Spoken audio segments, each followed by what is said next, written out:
क्या हाल है। अपन ने जो प्रीवियस जो वीडियो था उस प्रीवियस वीडियो में अपन टेंसर एनालिटिक्स के बारे में थोड़ा शॉर्ट रिवीजन पढ़ा था। जो इंपॉर्टेंट टर्म्स थी वो शॉर्ट रिवीजन अपन ने एक्सप्लेन करा था और साथ में मिंकोसी प्रोग्राम देखा था। हाँ, जो इंटरनल की जो प्रोग्राम थी ना दोस्तों, ये वाली जो मैं बता रहा था कुछ समय, जिसमें मिंकोसिस पे डायग्राम बनेगा ये वाला। हाँ, ये कहाँ गया। हाँ, ये वाली जो प्रॉब्लम थी, इसका जो मिंकोसिस पे डायग्राम बना था वो आपने बनाया नहीं बनाया, मुझे पता नहीं, बनाया होगा भाई। तो भाई मैं बना के लाया था। तो कहाँ गया, रुक जा, ये रहा। ऐसे में इसका मिंकोसिस पे डायग्राम बनेगा क्योंकि वहाँ पर दो पॉइंट थे। एक तो ए पॉइंट है दोस्तों और दूसरा क्या है 2A 3A पॉइंट है नहीं है। तो ये दो पॉइंट थे, इन दोनों पॉइंट को ये थोड़ा सा, ये यहाँ पर ए पॉइंट है और इसका ए थोड़ा सा दिख नहीं रहा है, इसको थोड़ा सही कर लेना। मतलब ए है, स्पेस डिस्टेंस सेम लगनी चाहिए, तो डिस्टेंस सेम रखी नहीं है। और यहाँ पर फाई एक एंगल बनेगा। फाई जो होगा दोस्तों वो क्या होगा, टेन इनवर्स बीटा होगा। तो बीटा जो होगा वो V/C होगा। तो यहाँ से फाई की वैल्यू, और ये जो एच डैश और सी डी डैश में हो जाएगा, ये दो इवेंट्स हो जाएंगे। दैट इज का ये इवेंट ए हो जाएगा, ये इवेंट क्या हो जाएगा 3A 2A 3A, क्योंकि ये क्या होगा CT कंपोनेंट होगा और ये मेरी क्या होगी नल लाइन होगी, मतलब वर्ड लाइन जो नल होगी जो, ठीक है। इसके अंदर ही मेरे जो ये पॉइंट्स है इवेंट्स हैं वो घटित होंगे। तो इस प्रकार से बनेगा, देख लेना आप, ठीक है। तो हाँ, तो दोस्तों आपका जो क्वेश्चंस आएगा वो सौरभ सर ने जो कहा था, तो वो आपका एनर्जी मोमेंटम कंजर्वेशन लॉ से दो क्वेश्चंस आने की बहुत ज़्यादा प्रोबेबिलिटी है। अपन ट्यूट 4 का क्वेश्चन सॉल्व करेंगे, ट्यूट 5th सॉल्व करेंगे। तो मैंने रिवीजन करवा दिया था। यदि आपको टेंसर का रिवीजन करना तो प्रीवियस वीडियो देख लेना, नहीं तो हाँ एक और फॉर्मूला देगा, आप लिख लिए दोस्तों। जैसे मैंने यहाँ तक तो करवा ही दिया था आपको। अरे नया थोड़ा पेज रखा है, कैसा लगा, अच्छा लग रहा है कि नहीं लग रहा। ग्रीन वाला पहले वाइट में कर रहे थे, अब ग्रीन वाले में भी ऐड कर दिया है, तो ठीक लग रहा है दोस्तों। तो एक और फॉर्मूला ऐड कर लीजिए, ये जो J is equal to epsilon IJ ये डिफरेंशियल ऑपरेटर रहेगा और ये AK रहेगा, ठीक है। ये कल का फॉर्मूला है। तो यहाँ पर जो ये लेवी-सेविट का है IJ और डेल I AK, ओके। तो ठीक है, टूट फोर सॉल्व करते हैं दोस्तों। A न्यू V और B न्यू V ट्रांसफॉर्म करता है contravariant tensor of the rank 2, then जो so that the following also transform the contravariant tensor of rank 2। तो भाई ये जो चीज़ है, वेयर क्या ये दो स्केलर वाली जो चीज़ क्वांटिटी है, ये मेरा कॉन्ट्रावेलेंट टेंसर है, होगा नहीं होगा। दूसरा कि मुझे वेयर यहाँ पर ये वाली चीज़ को बताना, ये कॉन्ट्रावेलेंट टेंसर होगा नहीं होगा। तो उसके लिए क्या करूँगा दोस्तों, तो G nu V is the inverse of the G nu है, इट इज़ सेटिस्फाई करेगा। तो G न्यू मी और G nu V is equal to, ये होता है मैंने पढ़ा ही था कि कोई डेटा फंक्शन में न्यू हो जाएगा, इज इक्वल टू D हो जाएगा। डायमेंशन को बताएगा, क्योंकि 4 डायमेंशन होगा तो 4 बताएगा, यदि 3 डायमेंशन होगा तो 3 बताएगा, यदि 2 डायमेंशन की बात करेगा दोस्तों 2 बताएगा, ठीक है। तो अपना जो आ रहा है ना भाई, क्योंकि ये इसके इक्वल होता है, क्वेश्चन में बोल ही रखा है, ये क्वांटिटी बहुत इंपॉर्टेंट प्रॉपर्टी है, ये बहुत ज़्यादा यूज़ आएगी, है ना। तो G nu V into G mu sigma is equal to क्या होगा, कोनिकल डेल्टा। मेरे को ये वाली क्वांटिटी चाहिए ना भाई। तो इस वाली क्वांटिटी में क्या हो रहे हैं, 1 2 3 4 6 कंपोनेंट आ रहे हैं। तो क्या करूँगा मैं, G न्यू V के ऊपर कौन कौन से आ रहे हैं, न्यू के आ रहा है, तो भाई इसका इसके साथ कॉम्बिनेशन में बिठा लूँगा, तो इसका इसके साथ बिठा लिया। फिर अल्फ़ा P, तो नीचे अल्फ़ा किसके पास आ रहा है, तो इसका इसके साथ बिठा लिया, ठीक है। या ऊपर वाले के साथ बिठा लिया, नीचे वाले का ऊपर वाले के साथ बिठा दिया। फिर सिग्मा मतलब दो का कंपोनेंट वाले, जिससे कट सके, क्या हो सके मित्र, कट सके। तो वो वाले कॉम्बिनेशन मैंने यहाँ पर बिठा लिए थे। तो उससे अब ये वाला पार्ट ये आ चुका, ये वाला पार्ट ये हो चुका और ये वाला पार्ट ये बच गया। अब K इज इक्वल टू जो V हो जाएगा और रो बराबर सिग्मा हो जाएगा। तो ये भी एक कोनिकल डेल्टा फंक्शन बन जाएगा जो D डायमेंशन को शो करेगा। तो ओवरऑल जो इसका जो वैल्यू आएगी, the value of the this is a D, that means ये D डायमेंशन ही इसकी वैल्यू आएगी, क्योंकि यहाँ पर 3 कोनिकल डेल्टा फंक्शंस बनेंगे जो इसके इक्वल होंगे D के। तो ओवरऑल इसकी जो वैल्यू आ जाएगी दोस्तों वो क्या हो जाएगी, D आ जाएगी, okay. The quantity of B part करते हैं, तो द क्वांटिटी ऑफ, ये क्वांटिटी इन टर्म्स, मुझे वो दूसरा पार्ट कर रहा हूँ मैं, रुक रुक रुक रुक रुक रुक, अरे भैंस की तरह। रुक जा रुक जा, दूसरा क्वेश्चन कर। पहला क्वेश्चन भी यार, पहला क्वेश्चन कर रहा था मैं यार। रुक रुक रुक दोस्त यार, स्लाइड जैसे हो गई क्या। चल यार, मैंने पहला क्वेश्चन इसको करा नहीं है। चल मैं अभी कर लूँगा, है ना। पहला क्वेश्चन अभी कर लेंगे, मैं लिखा नहीं शायद, वो पेज हो गया। तो बी पार्ट करते हैं इसका। तो ये क्वांटिटी इन टर्म्स ऑफ जी और डेल जी अपॉन डेल एक्स एल्फा, मतलब ये क्या है मेरा दोस्तों, कौन सा डिफरेंशियल ऑपरेटर है मित्र। ये मेरा differential operator covariant differential operator. दो डिफरेंशियल ऑपरेटर आते हैं ना, बताए थे ना तुझे भाई। एक तो ये होता है कॉन्ट्रावेरिएंट, तो ये होगा जब ऊपर है तो नीचे जाएगा अल्फा, ठीक है। एक ये कोवेरिएंट होता है, यदि नीचे जा रहा तो ऊपर जाएगा अल्फा। डेट मीन्स यार एक्स में जो होता है ये होता है, क्योंकि नीचे आ रहा तो कोवेरिएंट डिफरेंशियल ऑपरेटर, ऊपर जा रहा तो कॉन्ट्रावेरिएंट डिफरेंशियल ऑपरेटर। तो इसके पास ऊपर जा रहा है तो ये कोवेरिएंट डिफरेंशियल ऑपरेटर है। कोवेरिएंट जी यहाँ पर रहेगा, covariant differential operator, differential operator. ठीक है दोस्त, कहानी याद समझ में आई तुझे। तो इस वाली जो क्वांटिटी है ना, इसको मुझे जी और डेल जी मतलब डेल एल्फा जी की टर्म्स में निकालना है। तो भाई कुछ नहीं करना भाई, बहुत ईजी बात है।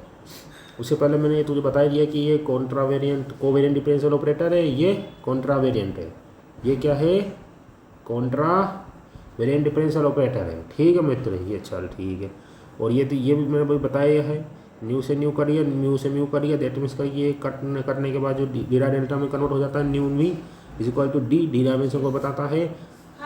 तो भाई सुन, मुझे क्या क्या चाहिए, ये वाली चीज़, ये पूरी क्वांटिटी चाहिए ना। तो इस पूरी क्वांटिटी के लिए मैंने क्या जुगाड़ करा कि भाई ये जो चीज़ थी इसका मैंने क्या कर लिया, डिफरेंशियल ऑपरेटर ले लिया। इसका डिफरेंशियल ऑपरेटर लूँगा तो वो जीरो। अब इसका ही डिफरेंशियल ऑपरेटर मैंने क्यों लिया, क्योंकि भाई सुन मेरे भाई, क्योंकि मेरे पास ये क्वांटिटी आनी चाहिए। मेरे को चाहिए तो क्या क्या, ये वाली टर्म चाहिए, कोई दिक्कत नहीं है, इससे मेरे को कोई लेना दिक्कत नहीं है।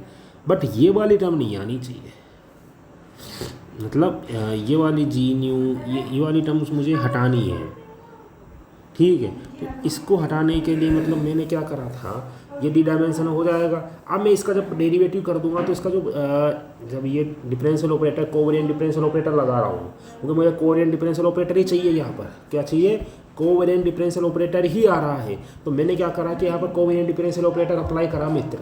तो कोवेरिएंट डिफरेंशियल ऑपरेटर अप्लाई करा तो अब ये l del upon del x alpha के रेस्पेक्ट में यदि मैं इसका डिफरेंशिएट करूँगा, पार्शियल डिफरेंशिएट करूँगा, जो क्योंकि ये तो एक कांस्टेंट क्वांटिटी है जो डी डायमेंशन को बता रही है, जो भी 2 3 4 2D 3D या 4 डायमेंशन को बताएगा, वो उसका जो कांस्टेंट वाला पार्ट आएगा उसका डिफरेंशियल जो होगा तो उसको जीरो ही तो होगा। ये जीरो हो गया तो बट इसका मैं डिफरेंशियल कर सकता हूँ। ये फर्स्ट वाली क्वांटिटी, ये सेकंड क्वांटिटी, तो फर्स्ट का कर दिया, सेकंड को बाहर निकाल दिया, सेकंड का कर दिया, फर्स्ट को बाहर निकाल दिया। इस प्रकार मैंने करके ये पर जोड़ दिया। यहाँ पर भाई कुछ नहीं करा, डेरिवेटिव करा, सीधी सी कहानी है। ये वाला जी, इस फर्स्ट को बाहर निकाल दिया, सेकंड का कर दिया, फिर सेकंड को बाहर निकाल दिया, फर्स्ट का कर दिया। मतलब मैंने क्या कर दिया कि जी न्यू वी कॉन्ट्रावेरिएंट के टर्म में जो L2 ये इसके इक्वल कर दिया। और मुझे ये क्वांटिटी गिवन थी, इस क्वांटिटी को मेरे को जी और डेल जी अपॉन डेल जी डेल एक्स एल्फा मतलब कॉन्ट्रावेरिएंट कोवेरिएंट डिफरेंशियल ऑपरेटर की जी की टर्म्स में और जी ओ की टर्म्स में मुझे निकालना था। थोड़ा बोलना मुश्किल है भाई, बार बार इसको कौन बोलना, तो इसको तुम मैं इसलिए लिख रखा है मैंने, ठीक है। तो इस टर्म्स मुझे निकालना, तो इसको मैं क्यू क्वांटिटी मान लूँगा। और मैंने क्या कर दिया कि भाई ये वाला जो पार्ट था, इस वाले पार्ट को क्या मैं इस वाले पार्ट के इक्वल लिख सकता हूँ, नहीं लिख सकता। अरे आराम से लिख भाई, कौन मना कर रहा है भाई, अरे मना कौन कर रहा है, लिखना। क्या तू या तो तू इसको इसके इक्वल लिख, तेरी मर्जी होगी इसके लिए, क्योंकि तेरा क्या होगा, तू जोड़ या घटा कर सकता, क्योंकि ये तो जा रहा है भाई नीचे, जी का नीचे, मतलब ये मेट्रिक टेंसर है, ये कोवेरिएंट मेट्रिक टेंसर है, ये कॉन्ट्रावेरिएंट मेट्रिक टेंसर है। तो भाई जुगाड़ बिठाना थोड़ा मुश्किल था, तो मैंने क्या करा कि इस मैट्रिक टेंसर में से किसी भी मैट्रिक टेंसर को कॉन्ट्रावेरिएंट या कोवेरिएंट के टर्म में कर दिया। तो मैंने यहाँ पर क्या कर दिया, कोवेरिएंट के टर्म्स में मैट्रिक टेंसर को कन्वर्ट कर दिया in the help of the partial derivative और इस प्रॉपर्टी का यूज़ करा। कोई दिक्कत नहीं है दोस्तों, आगे बढ़ते हैं। अब यहाँ तक मैंने कर तो दिया, करने के बाद जो बाकी गुणा भाग करने के बाद -3 जी न्यू वी डेल एल्फा जो ये कोवेरिएंट डिफरेंशियल ऑपरेटर है वो जी न्यू वी तेरा कहला रहा है। ठीक है, अब यहाँ पर तो कोई दिक्कत नहीं है मेरे को, यहाँ पर तो मुझे पता है तुझे कोई दिक्कत नहीं आई होगी, आई भी नहीं है। अब क्या करेगा तू, इस वाले पार्ट को जी न्यू वी है इसको equal to -g nu v लिख सकता नहीं लिख सकता, लिख सकता लिख सकता नहीं लिख सकता।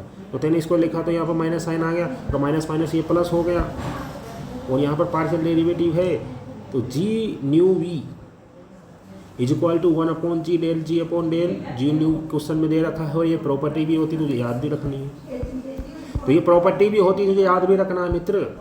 तो ठीक है, तेने इसको इसके टर्म्स में लिख दिया, तो भाई तेरे पास ये था, इसको तेने इस टर्म्स में लिख दिया, ये वाले पार्ट से ये वाला पार्ट कट गया, कैसे कटता तो नहीं है, इसकी जगह तेने ये जुगाड़ लिख दिया। और इसे डेल एल्फा को तेने क्या कर दिया, ये होता ही है कोवेरिएंट डिफरेंशियल ऑपरेटर, तो ये तेने लिख दिया। लिखने के बाद क्वांटिटी तेरी किसके इक्वल आ गई 3g, क्योंकि ये इससे कट गया तो del ji upon del x alpha. That means काल तेरा पास आ गया 3/g del alpha ji. But तेरा पास ये क्वांटिटी किस, अब ये क्वांटिटी वही सेम थी, क्वांटिटी मेरे मित्र वही सेम थी। क्वांटिटी को तेरे किस में टर्म क्वेश्चन में वही तो बोला था, quantity in terms the g n del ji upon del x alpha. तो तेने कर दिया, नंबर मिल गए, मज़ा मज़ा। क्वेश्चन अच्छा है, इंपॉर्टेंट क्वेश्चन है, अच्छा आ सकता है। अरे बात समझ में आई नहीं है मित्र, चल ठीक है। अरे आ गई यार, अरे ज़ोर से बोल दे, मज़ा आ गया। अरे आ गया ना, नो प्रॉब्लम, ओके चलो आगे बढ़ते हैं। मैं पहला क्वेश्चन भी कराऊंगा, लास्ट में करा दूंगा यार। अब तो यार क्या उसको कराने बैठूंगा बीच में यार, ये स्लाइड्स उधर उधर चले गए सारे पेज। तो A vector A alpha is said to be a time like space like and null according to the whether its square norm is positive negative and zero. तो दोस्त मेरे सुन मेरी बात यहाँ से, क्वेश्चन क्या बोल रहा है, क्वेश्चन को फील कर कि भाई तेरे पास एक वेक्टर है जो टाइम लाइक है, स्पेस लाइक है, नल है। क्या होता है टाइम लाइक स्पेस लाइक, जब तू किसी भी एक वेक्टर का जब नॉर्म लेगा तो नॉर्म यदि वो ग्रेटर देन जीरो है तो टाइम लाइक होगा, यदि वो लेस देन जीरो तो स्पेस लाइक होगा। यदि वो नॉर्म जीरो है, ये क्या बताता है तेरे मित्र, ये नॉर्म ऑफ ए तो बताता है, ये नॉर्म ऑफ ए तो बता रहा है तेरा, ये नॉर्म ऑफ ए तो बता रहा है। तो नॉर्म को तू यदि टेंसर फॉर्म में लिखेगा तो इस टर्म्स में लिख सकता नहीं लिख सकता। तो ग्रेटर देन जीरो है तो टाइम लाइक होगा, लेस देन जीरो तो स्पेस लाइक होगा, और इक्वल टू जीरो तो नल वेक्टर होगा। तो बात यहाँ तक समझ में आई, ठीक है। Square norm positive negative zero की कहानी है, और ये भी कुछ समय तुझे बोल रखा है, यही तो बोल रहा मैंने, और ये मैंने लिखा है। दैट मीन्स अब क्या बोला कि मोवे the orthogonality of the two vector imply करता है मैंने सिंग ऑफ द स्केलर प्रोडक्ट। मतलब दो वेक्टर यदि ऑर्थोगोनल हैं तो उनका जो प्रोडक्ट होगा वो मित्र जीरो होगा। ये ऑर्थोगोनलिटी की प्रॉपर्टी है। अरे बात समझ में आई नहीं आई मेरा मित्र, ठीक है। तो पहला पार्ट क्या बोल रहा है कि सो दे द फॉलोइंग। तो भाई ये जो अपन को प्रूव करने जो नीचे दे रखे हैं दो रामायण ए और बी, तो ए वाला पार्ट कह रहा है कि any vector orthogonal to the time like vector space like. Any vector, कौन सा भी वेक्टर जो ऑर्थोगोनल है to a time like vector, किसके साथ, टाइम लाइक वेक्टर के साथ। मतलब एक कौन सा भी एक वेक्टर जो ऑर्थोगोनल होगा टाइम लाइक वेक्टर के साथ वो स्पेस लाइक होगा। मतलब मैंने क्या कर दिया कि any vector orthogonal to a time like vector is space like. मतलब मेरा जो ये ए मेरा कौन सा वेक्टर मान लिया, ए क्या होगा टाइम लाइक है, और ये बी के साथ ऑर्थोगोनल है। मेरे को इसको बी वाले पार्ट को स्पेस लाइक प्रूव करना है, ठीक है इस बात। मतलब ए क्या था मेरे पास टाइम लाइक वेक्टर था, उस वो बी एक अनदर वेक्टर है जो इसके साथ ऑर्थोगोनलिटी रख रहा है, और बी को मेरे को स्पेस लाइक प्रूव करना है। ये मेरी रामायण करना है। तो क्या होता है मित्र, तो ए एल्फा इज इक्वल टू क्या होता है, इसकी प्रॉपर्टी क्या होती है, नॉर्म। नॉर्म तो होता ही है भाई, कल इसको खोलेंगे तो यहाँ पर क्या है, ये एल्फा मैंने बताया तो कौन से इंडिकेस होते हैं, ये ग्रीक इंडिसेस। अब ये इंडिकेस जो होते हैं इसकी वैल्यू स्टार्ट होती है 0 से लेकर आई तक, 0 से लेकर यदि 4 डायमेंशन की बात करूँगा 0 1 2 3 4, मैं 0 लिख दिया और आई 1 2 3 होगा तो मैंने आई की टर्म्स में लिख दिया, तो A0 प्लस AI और AI। तो भाई एक अपर पार्ट वाला लिखूंगा, एक लोअर पार्ट वाला लिखूंगा, और ग्रेटर देन 0 क्यों लिखा हूँ, क्योंकि मेरे पास ये जो ए कहानी थी वो टाइम लाइक को बोल रहा था, जो एक ही कहानी बोल रहा था वो टाइम लाइक को बोल रहा था। भाई क्वेश्चन फटना है यार, फील ले। देख भाई any vector orthogonal to a time like, a vector है जो क्या है, मतलब जो एनी वेक्टर मतलब यहाँ पर बी एक एनी वेक्टर है जो ए टाइम लाइक वेक्टर है उसके साथ ऑर्थोगोनल बॉल कर रहा है, और इस बी को तुम्हें स्पेस लाइक प्रूव करना है। स्पेस लाइक प्रूव करना दैट मीन्स इसका जो नॉर्म होगा, बी का जो नॉर्म होगा वो लेस देन 0 प्रूव कर देगा, तेरी बात प्रूव हो जाएगा। तो लास्ट में ये चीज़ प्रूव करनी है। और अपने सौरभ सर ने कहा था प्रूफ वाली चीज़ों को बिल्कुल ध्यान से करना, ये ना कि ऊपर कुछ नीचे कुछ ऐसा कुछ नहीं, रामायण कुछ कर दो। तो भाई ये सौरभ सर नंबर नहीं देने वाले तुम्हें, ना मुझे दे देंगे। तो भाई जितना आता है उतना कर देना, बीच में तुमने थोड़ी सी भी घसर पसर कर दी, थोड़ी सी भी गलती कर दी, नंबर तो भाई जाएंगे। जो तुमने ऊपर थोड़ा बहुत, यदि तुमने आधा पार्ट भी सही करा था और फिर आधे में थोड़ी रामायण करके इनमें हैंड प्रूव कर दिया तो भाई पूरा नंबर जाएंगे तुम्हारे। और तुमने आधा पार्ट सही कर दिया तो सौरभ से तुम्हें नंबर देंगे, ऐसा बोला था उन्होंने क्लास में, इसलिए मैं तुम्हें बोल रहा हूँ। ठीक है, एक्सपीरियंस, क्योंकि मेरा भी एक्सपीरियंस ये रहा है भाई कि भाई प्रूफ वाली चीज़ आती है, भाई आगे जो भी चीज़ कर लेते हैं, एंड में कुछ रामायण लिखवा कर बीच में एंड में हेंस प्रूफ हो जाता है। बड़े से बड़े कॉम्प्लेक्स सवाल को अपने ईजीएस्ट फॉर्म में हेंस प्रूफ कर देते हैं। हेंस प्रूफ भी नहीं लिखते, एक्सपी लिखते हैं, एक्सपी हेंस प्रूफ की शॉर्ट फॉर्म। तो बंदे को भी लगता है कि भाई वो जो टीचर है टैलेंटेड आदमी है तो वो भी सही कर लेता है। ये एक्सपीरियंस रहा है अपना, बहुत अच्छा एक्सपीरियंस है। ये करके आप एक्सपीरियंस अपने EMT के पेपर में ना दिखाए, नहीं तो बहुत भारी एक्सपीरियंस भोगना पड़ेगा अपन को। तो दोस्तों चलो इसको ट्राई करते हैं, सोल्व करते हैं, अच्छे से करते हैं, फील लेके करते हैं। तो ए अल्फा, तो फंडा क्या है इस नॉर्म को सोल्व करने का, तो मैंने इसको 0 निकेस कर दिया और बाकी आई, और यहाँ पर आई क्या होगा 1 2 3 से सोल्व होगा। ठीक है, तो इसको मैं आराम से मैट्रिक टेंसर के टर्म्स में लिख सकता हूँ, इसको मैंने रिवाइज करा दिया है मेरे वीडियो में। तो G0 0 A0 is plus GIJ AIJ। ठीक है, जो मैट्रिक टेंसर होता है वो क्या होगा 1 होगा, ये कोनिकल डेल्टा से आया ही है, कोई दिक्कत नहीं है। तो इसकी जो 0 0 की वैल्यू रहती है वो क्या होती है दोस्तों 1 होती है। तो ये मैंने 1 कर दिया। दैट मीन्स काल में इस वाले चीज़ को यहाँ पर मोड की टर्म्स में लिख सकता हूँ, मतलब ये क्योंकि ये स्क्वायर पेपर प्रोडक्ट ही हो गया है प्रकाश, उसको टर्म्स में लिख सकता हूँ, इसको भी इसकी टर्म्स में लिख सकता हूँ। और यहाँ नेगेटिव साइन आ गया। नेगेटिव साइन क्यों आया है, क्योंकि AIJ is equal to minus ∆IJ होता है, इसलिए मैंने यहाँ पर लिखा है। और नेगेटिव साइन इसलिए आया है, ये नेगेटिव साइन यहाँ पर इंडिकेट हो रहा है। ठीक है, तो इस वाली चीज़ को मैंने इस वाले पार्ट में लिख दिया है। ओके, तो यहाँ पर कोई दिक्कत नहीं आई होगी। तो भाई ये उधर चला गया, तो AI का स्क्वायर मोड का स्क्वायर अपॉन A0 का स्क्वायर, ये 1 से बहुत छोटा है। तो condition for time like property की ये हो गई। ठीक है, देन फिर अपन को क्या करना है कि A अल्फा B अल्फा के क्या हो रहा है, A वेक्टर B वेक्टर के साथ क्या हो रहा है दोस्तों ऑर्थोगोनल हो रहा है। तो इसको भी मैं तोड़ लिया, इसको भी मैंने इस प्रकार से तोड़ लिया, नेगेटिव साइन आ गया, इसको मैंने मोड की टर्म्स में लिख दिया, मतलब एक स्केलर ट्रिपल प्रोडक्ट की टर्म्स में लिख दिया। और यहाँ पर मैंने B0 इक्वल टू 0 कर दिया, तो यहाँ से मैं B0 निकाल सकता हूँ, scalar triple product AB upon A0। तो ये कंडीशन होगी ऑर्थोगोनल प्रॉपर्टी की। ठीक है, मेरे को प्रूव क्या करना है, ये चीज़ प्रूव करनी है, क्योंकि स्पेस लाइक प्रूव करना है। तो इसको भी भाई खोल ले, तो खोलने के बाद वो नेगेटिव साइन आ जाएगा यहाँ पे, क्योंकि ये GIJ क्या होगा माइनस ∆IJ होता है। तो मैंने नेगेटिव साइन कर दिया और इसको I इक्वल टू J बोल दिया था। अरे भाई सुन, यहाँ पर तो दिक्कत आएगी, मुझे पता है। देख यहाँ पर क्या कर रहा था, AIJ कर रहा था, और जब मैं इसको ये लिख रहा था माइनस ∆IJ लिख दिया, ये कर दिया। बट जब I इक्वल टू J हुआ, जब मेरे मित्र I इक्वल टू J हुआ, तो GIJ की वैल्यू कितनी होगी -1 होगी, हो ही नहीं होगी। तो -1 होगी, क्योंकि यहाँ पर तो AI और AI दोनों को मल्टीप्लाई करके मोड AI का स्क्वायर होगा नहीं हुआ, हो गया इसलिए। बट यहाँ पर G001 की वैल्यू 1 होगी, ये दिमाग में बिठा लेना मित्र, थोड़ा सा ध्यान से रख लेना। नहीं तो भारी नुकसान पहुंचा सकता है तुझे, क्योंकि यार ये 0 0 क्या होगा, टाइम कोऑर्डिनेट है ना यार, टाइम कभी नेगेटिव नहीं होता। ये जो बाकी वाले होते हैं ये तो एक्स आई, ये तो क्या होते हैं पोजीशन एक्स वाई जेड वाले कोऑर्डिनेट होते हैं। तो ये तो भाई पोजीशन तो पॉजिटिव नेगेटिव हो सकती है, बट मेरा जो टाइम कोऑर्डिनेट है it is always the positive होगा। भाई टाइम कभी घटता हुआ देखा है? टाइम तो कभी नहीं किसी के लिए नहीं रुक रहा, ना मेरे लिए रुक रहा है ना तेरे लिए रुक रहा। भाई कल पेपर आने वाला, परसों पेपर आने वाला, नहीं रुकने वाला टाइम। कल पेपर में पता चल जाएगा भाई टाइम उसमें भी निकल जाएगा। तो टाइम हमेशा पॉजिटिव होता है, हमेशा बढ़ता जाता है, घटता नहीं है मित्र। Time is not a decrease, time is always the increasing part. Okay, इसलिए पॉजिटिव आया। क्योंकि जीरो वाला जो कोऑर्डिनेट होता है उसको मैं क्या करता हूँ, x0 को मैं टाइम कोऑर्डिनेट लिखता हूँ।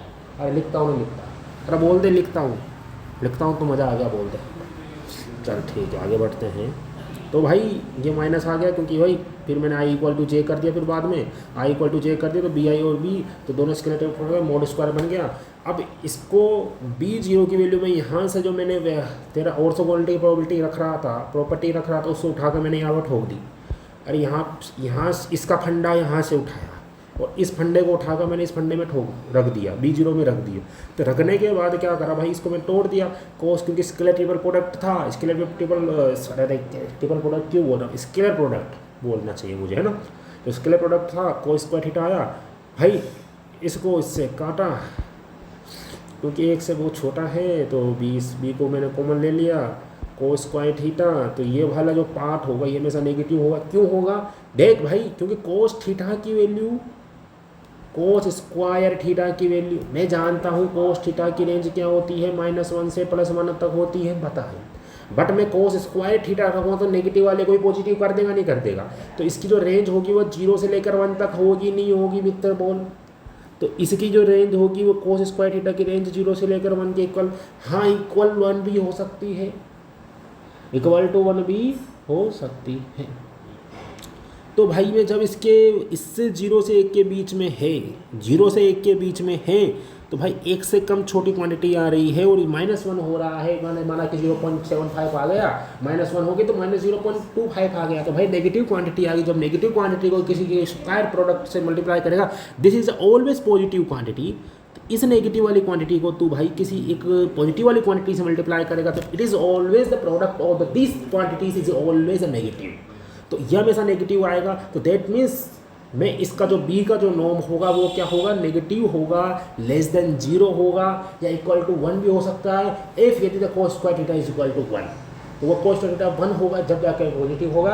अनदर केसेस में ये हमेशा <0 होगा। तो भाई मित्र समझ जा कि नॉर्म यदि <0 आ गया, तेरा फंडे में क्लियर हो जाना चाहिए कि भाई वो नॉर्म 0 आ गया, स्पेस लाइक प्रॉपर्टी हो जाएगी, ये स्पेस लाइक का फंडा, और ये चीज़ मैंने क्लियर कर ली और ये मेरा प्रूफ भी हो चुका है। 2-3 चीज़ें बोली थी क्वेश्चन में क्या बोला था कि एक वेक्टर है टाइम लाइक है, ए वेक्टर है टाइम लाइक है, प्रॉपर्टी लगा दी, नॉर्म खोल दे, उससे एक प्रॉपर्टी निकाल दी, ये वाली। यहाँ पर क्लियर है, बोल दे क्लियर है, चल ठीक है। फिर दूसरी चीज़ निकाली भाई, ऑर्थोगोनलिटी है, उससे ये वाली कंडीशन निकालनी, ऑर्थोगोनल लगा कर इन दोनों का यूज़ करके इसमें ठोका, इसमें रखकर इसमें यूज़ करा। तो यहाँ पर a/a0 <1, तो यहाँ पर जो इसका जो यदि मैं 0 भी नहीं करूँ तो इसका जो प्रोडक्ट होगा ये भी <1 होगा। तो <1 वाली क्वांटिटी को किसी <1 वाली क्वांटिटी से मल्टीप्लाई कर रहा, तो वो भी, क्योंकि ये क्वांटिटी भी तो एक <1 ही है मेरे मित्र, बात को समझने का प्रयास कर।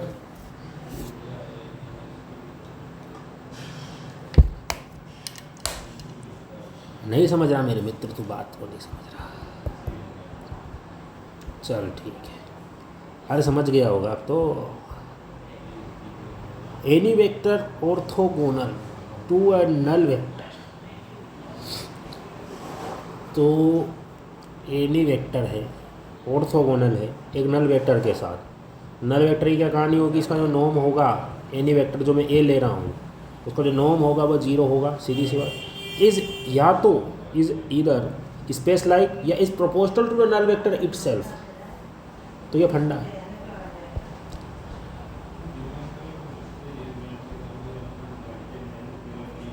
ये नल वेक्टर है, ये स्पेस लाइक, ये टाइम लाइक, प्रॉपर्टी तुझे पता ही है।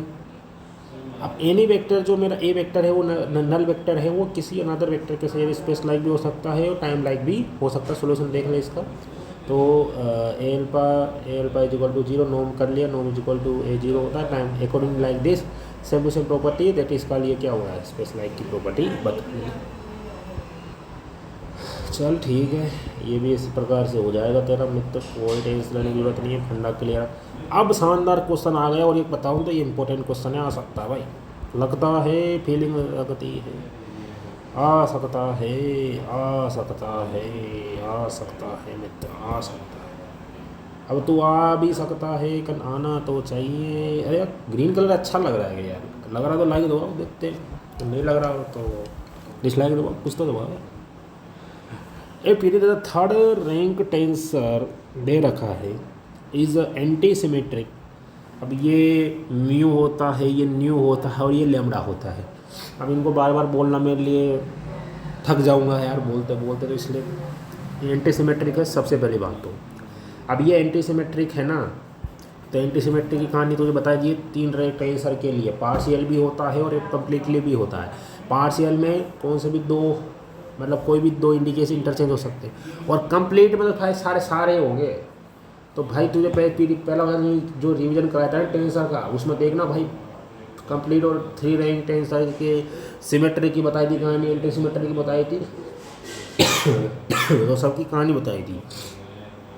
तो it is last pair of indication, मतलब इसमें बोल रखा है कि एंटी सिमेट्रिक है only last pair of indication. भाई ये न्यू और ये लेमडा, ये दोनों ही भाई एक तेरे एंटी सिमेट्रिक है, बस यही क्वेश्चन में बोल रखा है और ये दिमाग में रख लेना। मतलब ये जो एंटी सिमेट्रिक है ना, एंटी सिमेट्रिक का सिंबल बताया था, ये डब्बा वाला साइन रहता है। तो ये जो डब्बा वाला साइन चेंज होंगे, ये न्यू एल्फा का सॉरी यार न्यू लेमडा का जो लेमडा न्यू हो जाए, इस प्रकार से हो जाए तो नेगेटिव साइन आ जाएगा। क्यों आ जाएगा? क्योंकि भाई ये एंटी सिमेट्रिक है। नहीं समझ में आया तुझे? समझ में आ रहा है? लास्ट इंडिकेस ही तो यार एंटी सिमेट्रिक है, उसने बोला है ना यार, तू मतलब उस चीज़ को पकड़, उस चीज़ को पकड़ भाई। क्वेश्चन क्या बोल रहा है उसको फील कर, ये मत समझ रहे एंटी सिमेट्रिक तो भाई कंप्लीटली एंटी सिमेट्रिक लगा दो, तीनों प्रॉपर्टी मतलब ये भी है ये भी नहीं, ऐसा जुगाड़ नहीं चलेगा। क्वेश्चन में ऐसा बोला वैसा कर, नहीं तो एमटी वाले टेंसर वाले क्वेश्चन में गलती होगी और मैं भी नुकसान पाऊंगा, वो मुझे भी गालियाँ देगा, तू पता है मुझे। तो दिमाग खोल के करना पड़ेगा भाई पेपर, ईएमटी का पेपर है, डरना नहीं है, मस्ती से जाना। पहला पेपर है 11 बजे पेपर होगा अपने, तो सेटिस्फाई करना है किसको? अरे इसको ये रिलेशन दे रखा है एप्सिलॉन अल्फा न्यू म्यू। अरे यार इसको म्यू बोलते हैं, मैं बार बार नहीं बोलूँगा, उल्टे सीधा बोलने जाए तो देख लेना। इसको न्यू बोलते हैं और इसको लेमडा बोलते हैं, ठीक है। ये इंडिकेस होते हैं रिलेटेड इंडिकेस, ठीक है। तो t nu nu alpha is equal to 0 ये मेरे को दे रखा है, ठीक है। और यहाँ पे लेविस बेटा टेंसर दे रखा है, 4 डायमेंशन की बात कर रहा है। तो भाई 4 चीज़ें बतानी है, अच्छा बात करता देंगे। The quantity in terms of T nu lambda new, मतलब भाई ये जो क्वांटिटी है ना, इस क्वांटिटी को इन दोनों के इक्वल, इन दोनों के टर्म्स में लाना है। अब यार इन दोनों को टर्म्स में बोलूँगा, T covariant new lambda new mu, तो इसे बार बार बोलने में को अच्छा भी नहीं लगेगा यार, मैं थक भी गया। तो भाई मैं इसको बोल दूँगा ये टर्म्स में लाना है, तो समझ लेना तुम्हें ना। तो ठीक है, इसको करते हैं। तो भाई ये चीज़ गिवन थी मुझे, ये चीज़ गिवन थी, तो all dummy indices can be मैं चेंज कर सकता हूँ। मेरे पास जो डमी इंडिकेस होते हैं ना, ये जो इनके पास, इनको चेंज करने की मेरे पास क्या होती है, पावर होती है। तो भाई मैं इनको चेंज कर सकता हूँ। वो भी मैं कैसे चेंज कर सकता हूँ? वो भी साइक्लिक टर्म में चेंज करूँगा। समझ में आ रही है? क्या समझ में आ रही है? बोल दे। तेरे पास न्यू ये वाले थे, मतलब पहले न्यू आए, अरे भाई ये पहले न्यू फिर म्यू और फिर लेमडा, म्यू न्यू लेमडा। तो साइक्लिक टर्म्स में लेमडा के बाद क्या होगा? म्यू फिर वापस न्यू। तो मैं इसको चेंज क्या करूँगा? अब ये एल्फा को कोई चेंज नहीं करूँगा, क्योंकि एल्फा इसके पास आ रहा है कि नहीं आ रहा, और ये डबल केस में नहीं आता है, एल्फा नहीं आता है, याद रखना, ठीक है। और ये इसमें बात तो ट्रांसफॉर्मेशन मैट्रिक्स जो तुमने को दे रखी है उसमें भी नहीं दे रखा मेरे मित्र, जो एंटी सिमेट्रिक मैट्रिक्स दे रखी है उसमें भी नहीं दे रखा। तो जैसे ही मैं चेंज करा, इसको म्यू लेमडा न्यू को चेंज कर दिया, इसको मैंने इसे कर दिया, साइक्लिक फॉर्म में लिख दिया, तो इसको भी चेंज कर दिया। मेरे पास पावर है भाई, कर सकता हूँ। इसी प्रकार मैंने इसको भी चेंज कर दिया, इसको भी मैंने इसको अच्छा डमी इंडिकेटर्स को साइक्लिक टर्म्स में चेंज करा जा सकता है, ये मेरे पास औकात है। अरे भाई औकात है, क्यों नहीं कर सकता? अब तू भूलेगा मुझे, ठीक है। तो इसको मैंने क्या कर दिया, एक सम, क्योंकि ये सब इक्वल टू 0 आया, कोई भी चेंजेस नहीं हुआ है इसमें, तो इन दोनों को मैं जोड़ कर 0 के इक्वल लिख सकता हूँ, नहीं लिख सकता। और ये वाली क्वांटिटी, ये वाली क्वांटिटी और ये वाली क्वांटिटी सेम है, तो इसको कॉमन ले लिया। क्योंकि यार देख ले तू, लेविस बेटा का 3 रैंक का रामायण बताई तुझे बहुत अच्छी तरीके से, तो वहाँ पर समझना आराम से प्रीवियस वीडियो में। तो ठीक है, तो इसको इक्वल कर दिया, इक्वल करके यहाँ पर कॉमन ले लिया। तो भाई मेरे पास जो फाइनली आया है, अच्छा कलर वाला सतरंगी वाला कलर लेते हैं, तो ये वाले टर्म्स आएंगे। तो ये चीज़ फंडे में क्लियर हुई ही नहीं हुई मेरे मित्र, ये चीज़ फंडा क्लियर हुआ नहीं हुआ तुझे? न्यू एल्फा एल्फा न्यू और ये, तो ये वाली तेरे पास इक्वेशन आ गई। और मोस्ट इंपॉर्टेंट इक्वेशन है भाई, इससे तेरा ए पार्ट भी सोल्व होगा, सी पार्ट भी सोल्व होगा, और डी पार्ट भी कहीं ना कहीं यूज़ आएगी। तो भाई समझ ले, रामबाण है, क्वेश्चन भी अच्छा ही है, इम्पोर्टेंट। अरे क्या कर दिया, हाँ क्या कर दिया, हाँ ठीक है, क्वेश्चन में इंपॉर्टेंट है। तो यहाँ पर मेरे को क्वेश्चन में क्या दे रखा था, ये वाली जो टर्म्स क्वांटिटी दे रखी है, ये क्वांटिटी को मेरे को किसके टर्म्स में लाना है, इन दोनों के टर्म्स में लाना है। तो भाई मेरे पास टर्म्स में क्या रहा है, new lambda mu, mu nu lambda, but मेरे पास यहाँ पर चेंजेस क्या कर सकता हूँ मैं, मुझे ये चीज़ लानी है, मुझे ये चीज़ यहाँ पर आ रही है, यहाँ पर आ रही है, इसको हटा दूँ, इसको इसके इक्वल। अरे रुको रुको रुको रुको, ये वाली चीज़ सेम, ये वाली चीज़ सेम, ये वाली चीज़ नहीं, तो इसको इसमें रखने के बाद इन दोनों के टर्म्स में आ जाएगी। तो क्या मैं इस म्यू लेमडा न्यू को, ये जो इस वाली में न्यू लेमडा न्यू को मैं क्या इसके इक्वल कर सकता हूँ? नहीं कर सकता। क्यों नहीं कर सकता?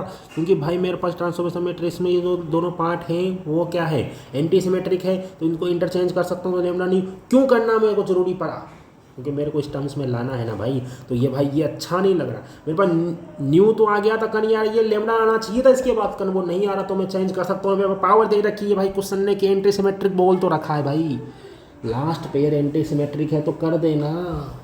तो तू कुछ तो शुरुआत कर, कुछ ना कुछ तो शुरुआत कर। ये रुकावट बना हुआ था, तो कुछ देर तेने उस रुकावट को निकालने का प्रयास बहुत अच्छी तरीके से करा, तो खा गया रे रुकावट मेरी। हाँ रुकावट हाँ, तो इस रुकावट से तेने ये वाली चीज़ को इस वाले में लिख दिया, तो इसको तू इस चीज़ में लिख सकता है।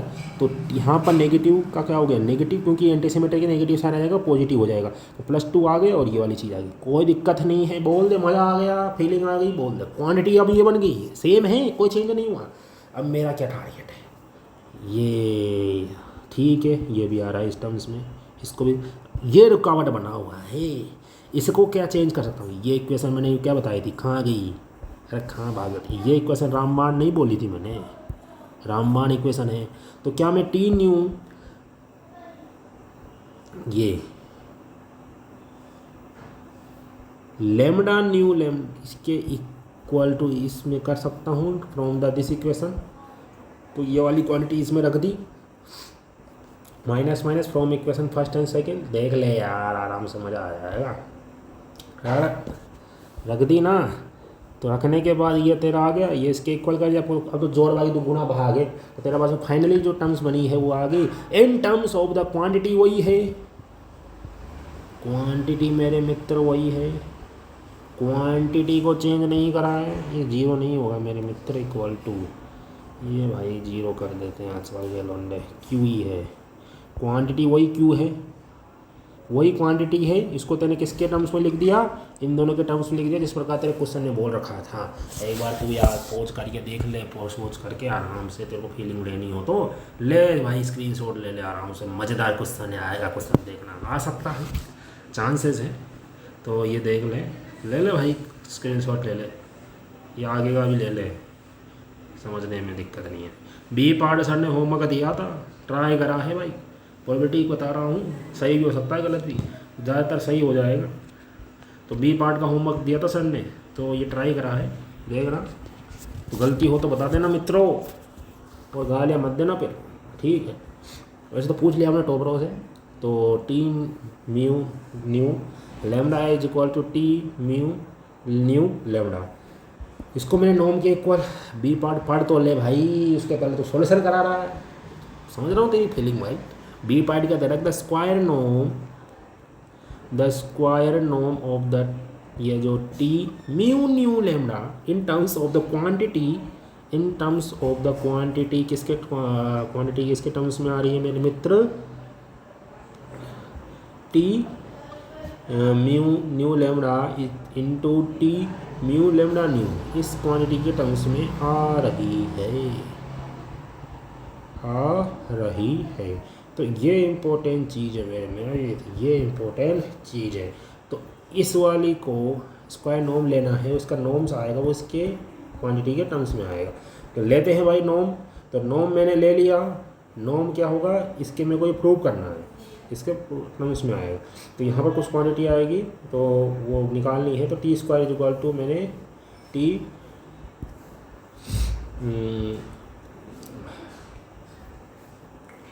New lambda nu is equal to T nu lambda कर दिया। तो टी स्क्वायर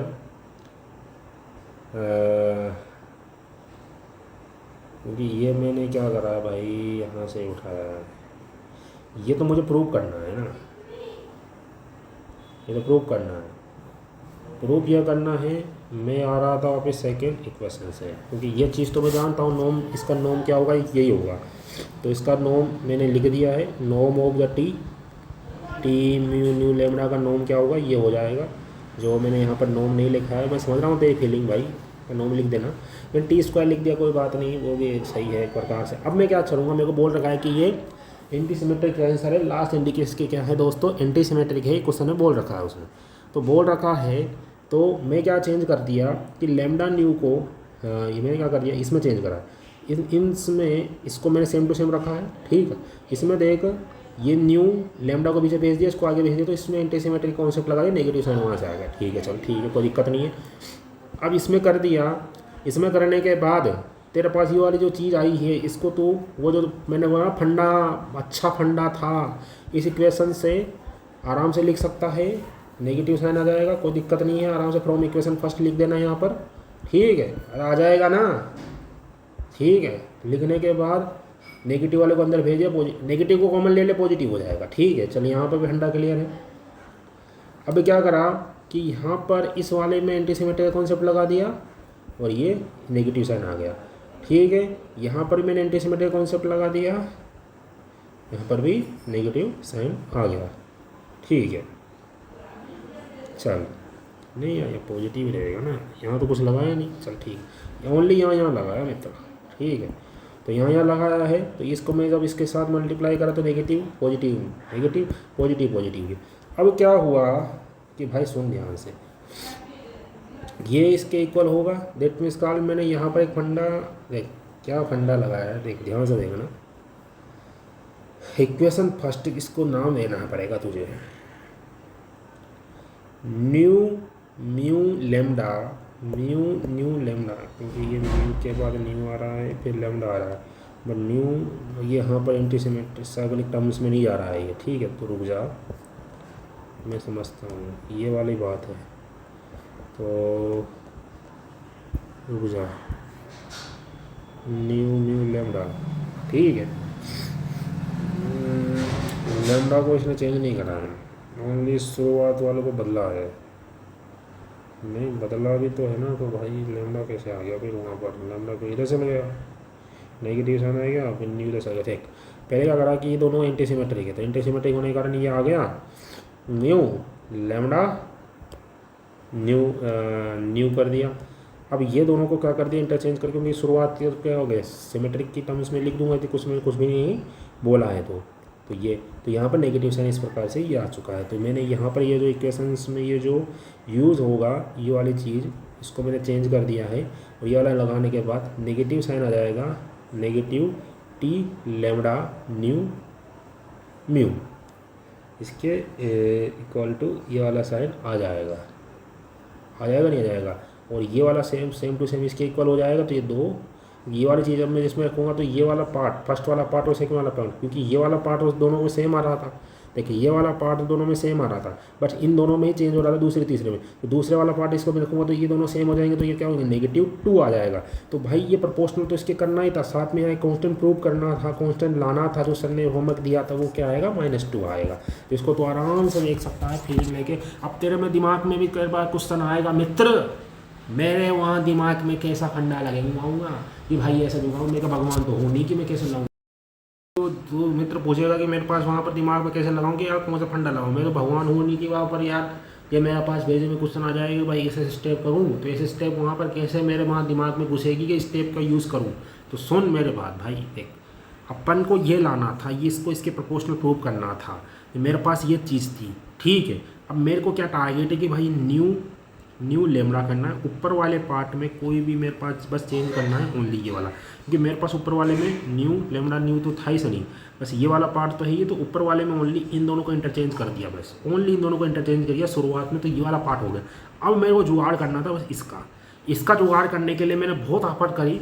क्या आफत करी कि नेगेटिव कर दिया, ठीक है, तो मैं इसको भाई इसके इक्वल करा, वो जो मैंने इक्वेशन लाई, क्योंकि भाई ये लाने के लिए मुझे ये इक्वेशन लगानी पड़ी। तो इक्वेशन जैसे ही लगाई, बट मैंने इक्वेशन लगाई तो भाई ये प्रॉपर भी नहीं आई, क्योंकि प्रॉपर लाने के लिए मेरे पास यहाँ पर न्यू लेमड़ा होना चाहिए, पर यहाँ पर लेमड़ा नहीं हो रहा। तो यहाँ पर वापस मैंने एंटी सिमेट्री का कॉन्सेप्ट लगाया, तो यहाँ पर मैंने वापस एंटी सिमेट्री का कॉन्सेप्ट लगाया, फिर लगाने के बाद कर दिया, फिर इसको इसके इक्वल कर दिया, फिर यहाँ पर अंदर वाले पार्ट को मैंने फिर इसको अंदर मल्टीप्लाई करा, बट फिर मल्टीप्लाई करने के बाद भाई ये तो चल ठीक है, ये चीज़ अपन को लानी थी, कोई दिक्कत नहीं है, क्योंकि ये ऊपर वाला पार्ट सेम, ये नीचे वाला पार्ट बट ये जो वाली चीज़ ये भी सेम, बट ये वाली चीज़ जुगाड़ नहीं बैठ रही थी, तो इसको मेरे को चेंज करना पड़ा इस मेथड से। तो इस मेथड से चेंज करने के बाद मैंने कहा कि भाई यहाँ पर -2 आएगा, क्योंकि ये वाली चीज़ ना कम से कम प्रोपोर्शनल जब ही होगी जब ये इसके इक्वल, क्योंकि ये दोनों सेम है, वो ये जुड़ेंगे जब ये इसके इक्वल होगी। तो ये इसके इक्वल करने के लिए मुझे 3 बार कॉन्सेप्ट लगाना पड़ा। मुझे पता था कि मेरे को इसके इक्वल लाना है, कारण ये कॉन्स्टेंट नहीं पता था कि यहाँ नेगेटिव आएगा पॉजिटिव आएगा। तो ये मैंने यहाँ पर फंडे लगा के क्लियर करा कि हाँ नेगेटिव साइन आएगा या पॉजिटिव साइन आएगा, तो नेगेटिव साइन आ गया, इसलिए मैंने यहाँ पर रख दिया। तो यहाँ पर रखने के बाद मेरे मित्र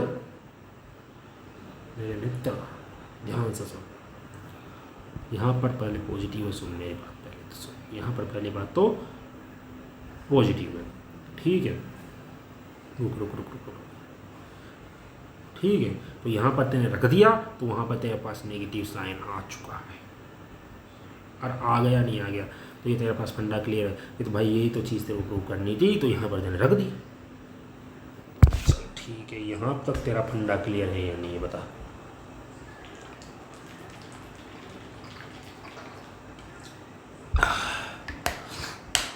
ठीक है, पानी पी लिया भाई, इसको इसके इक्वल रखा, जब जाके ये आया, ठीक है।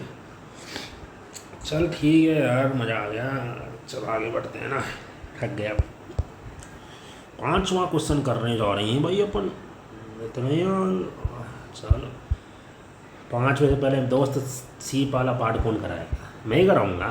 सी में क्या बोल रहा है, डी में क्या बोल रहा है, स्क्रीनशॉट ले लेना मित्र, है ना। तो द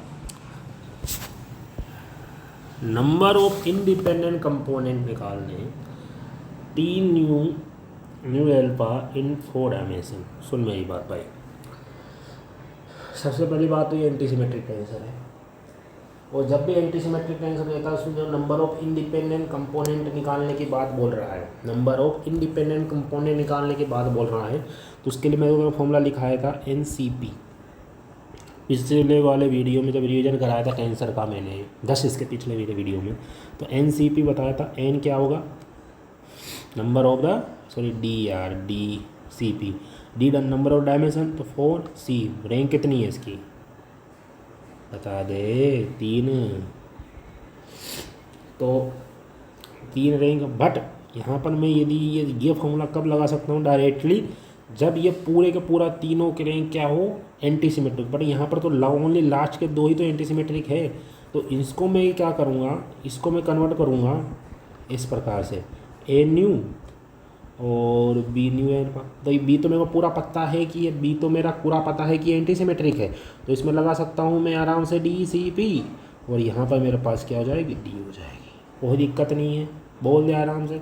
तो यहाँ पर D4, ये DCP मतलब 4C2 2 रैंक हो गया। 4C2 कितना हो गया 4/3/2, दैट मीन्स यहाँ पर 6 आ गया, तो 2 से 2 घटा 6, तो 4 × 6 मतलब 24 नंबर ऑफ इंडिपेंडेंट कंपोनेंट आ गए। बट यहाँ पर नंबर ऑफ इंडिपेंडेंट कंपोनेंट 24 ना होंगे, 24 - 1 मतलब 23 आंसर होगा। वो कैसे होगा बताता हूँ तुझे, वो भी तुझे बताऊँगा ना यार, हर चीज़ बताने के लिए बैठा हूँ। जितना प्रयास होगा उतना बताने का प्रयास करेंगे यार, अधूरे नहीं छोड़ेंगे। अरे यार क्या, ये रहा number of the independent component 4 dimension में, ये क्या होगा तो टी न्यू, ये सो मैंने कन्वर्ट कर ही दिया तेरे पास, तो वेक्टर है ये, और ये टोटल वेक्टर 4 एलिमेंट्स आएंगे। इसमें DCP लगा दिया, इसको ऐसे भी लिख देते हैं DCP, ये ऐसे DP लिख देते हैं, तो 4C2 यहाँ पर 6 आ गया। देयर इज़ अ वन कॉन्ट्रेंट, मतलब यहाँ पर क्या होगा कि एक कॉन्ट्रेंट होगा, मतलब एक कॉन्ट्राडिक्शन होगा कि ये जो होंगे ये इसके इक्वल है, ये एक कंडीशन लग रही है। तो इस कंडीशन के कारण जो total number of independent component होंगे वो 23 ही होंगे, ये एक घट जाएंगे। क्यों घट जाएंगे भाई, ये प्रॉपर्टीज लग रही है ना, वन कॉन्ट्रेंट होने के कारण, there is a one constraint. Okay, number of independent component is equal to 23। समझ में आई मेरी भाई, इसको भी मतलब थोड़े से और अच्छे तरीके से समझाया जा सकता है ना यार, इतना बड़ा मैं बनाना इच्छा नहीं हो रही है, ठीक है। ये जो हाँ तो दोस्त, इसका जो D पार्ट था वो रह गया था। तो D पार्ट में क्या होगा कि number of independent component of the T mu nu lambda जो कोवेरिएंट की टर्म्स में, इफ़ यदि भाई इस T का मुझे नंबर ऑफ इंडिपेंडेंट कंपोनेंट निकालने हैं, यदि it is the symmetric in its first pair of the indices, मतलब ये जो फर्स्ट पेयर दे रखा है ना म्यू और न्यू, ये क्या होगा दोस्तों सिमेट्रिक हो जाएगा। मतलब भाई समझ, इसको सिमेट्रिक ही बोल रहा है, बट तेरे को क्वेश्चन में ये भी बोल रहा है कि इसकी जो लास्ट पेयर है ये म्यू और न्यू लेमडा, ये क्या है, मतलब तेरे को सिमेट्रिक के लिए क्या बोल रहा है कि सिमेट्रिकल कौन कौन से हैं, म्यू और न्यू, ये पेयर तेरे सिमेट्रिकली है। और एंटी सिमेट्रिक कौन बोल रहा है कि last pair of anti symmetric है न्यू और लेमडा, ये तेरे को एंटी सिमेट्रिक बोल रहा है। तो भाई सुन, यहाँ पर जो ये न्यू है ना, ये सिमेट्रिक में भी आ रहा है और एंटी सिमेट्रिक में भी आ रहा है। मतलब ये यदि कोई भी इंडिकेस में, यदि सेम इंडिकेस सिमेट्रिक और एंटी सिमेट्रिक दोनों में आता है, तो नंबर ऑफ इंडिपेंडेंट कंपोनेंट जो होते हैं ना दोस्त, वो नंबर ऑफ इंडिपेंडेंट कंपोनेंट कितने हो जाते हैं दोस्त, 0 हो जाते हैं। नंबर ऑफ इंडिपेंडेंट मतलब यहाँ पर म्यू क्या हो रहा है, सिमेट्रिक में भी आ रहा है और एंटी सिमेट्रिक में भी आ रहा है, तो यहाँ पर जो नंबर ऑफ इंडिपेंडेंट कंपोनेंट होंगे वो 0 हो जाएंगे। बात यहाँ पर फिर वो समझ में आ रही है। तो ये सेम PYQ जो इंटरनल लास्ट ईयर आया है ना अपना, जो इंटरनल का क्वेश्चन है उसमें भी है। तो नंबर ऑफ इंडिपेंडेंट कंपोनेंट क्या हो जाएगा दोस्तों, 0 हो जाएगा। यदि ये नहीं बोलता, ओनली बोल देता नंबर ऑफ इंडिपेंडेंट कंपोनेंट निकालो, तो अपन आराम से निकाल सकते हैं कि नंबर ऑफ इंडिपेंडेंट कंपोनेंट कितने हो जाते हैं। कैसे, यदि ये वाली टर्म्स नहीं बोलता, सिमेट्रिक वाली बात नहीं बोलता, तो अपन जानते हैं कि ये एंटी सिमेट्रिक है, लास्ट पेयर वाले जो होते हैं वो एंटी सिमेट्रिक है, और इसको मैं आराम से तोड़ सकता था ए न्यू और बी न्यू लेमडा। इस टर्म्स में मैं आराम से तोड़ सकता हूँ, नहीं तोड़ सकता इसको, और इस टर्म्स में जब मैं इसको आराम से तोड़ सकता हूँ, तो ये तो मेरा क्या है, ये मेरा बी, क्योंकि लास्ट वाले पेयर ही तो सिमेट्रिक एंटी सिमेट्रिक है। और एंटी सिमेट्रिक के लिए भाई तेरे को लिखवाया था, भाई क्या लिखवाया था, DCP लिख या DCP, तो D डायमेंशन की बात कर रहा है। D डायमेंशन क्या है, 4, यहाँ पर नहीं बता रहा कि कौन सी डायमेंशन है, कर ये 4 डायमेंशन की बात कर रहा है। तो 4D की वैल्यू कितनी होगी 4, और यहाँ पर रैंक कितनी हो जाएगी 2, इस B की रैंक कितनी है 2, तो 4C2 मतलब कितना 6 आंसर आ जाएगा इसका। अरे आ जाएगा नहीं आ जाएगा भाई, आ जाएगा ना। और इस NU इसकी रैंक कितनी है, इसका नॉर्मली है, ये तो नॉर्मल एक वेक्टर है, और वेक्टर के लिए जो number of independent normal tensor है, नंबर ऑफ इंडिपेंडेंट कंपोनेंट। अब इसका ये कुछ नहीं पता कि ये सिमेट्रिक है एंटी सिमेट्रिक है। तो नंबर ऑफ इंडिपेंडेंट कंपोनेंट का फॉर्मूला क्या होता है, D की पावर P, D मतलब 4 और P मतलब रैंक कितनी है इसकी, A की 1। तो भाई इसके लिए कितना होगा 4 × 6, दैट मीन्स 24 -1। ओके, तो 24 मेरे पास इसमें आ जाएगा नंबर ऑफ इंडिपेंडेंट कंपोनेंट। ये अपन ने करा भी है। यदि ये ऐसे बोल देता तो ठीक है, तो यहाँ पर सिमेट्रिक की बात कर रही है, तो यहाँ पर एक न्यू इंडिकेस है जो सिमेट्रिक में भी आ रहा है, एंटी सिमेट्रिक में आता है, तो इसमें जो नंबर ऑफ इंडिपेंडेंट कंपोनेंट हो जाते हैं वो 0 हो जाते हैं। इसी प्रकार दोस्तों एक PYQ क्वेश्चन है, PYQ वाला पेज कहाँ गया यार, शुरुआत में था शायद, है ना। तो ये वाला जो 4th 5th वाला क्वेश्चन है ना, इसको करते हैं अपन, इसको करते हैं ट्राई, रुक जाए, इसका कटौरी ले लो ना, क्योंकि बाकी सबका काम तो हो ही चुका है, तो इसको काट ही देते हैं ना, यही तो बचा है ना। रुक जा 2 मिनट।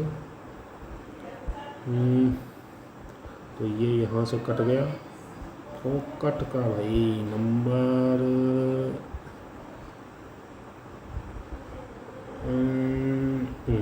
ठीक है। तो ये वाला सेम क्वेश्चन है भाई, 2 4 4 + 3 कितने नंबर लेके जाएगा?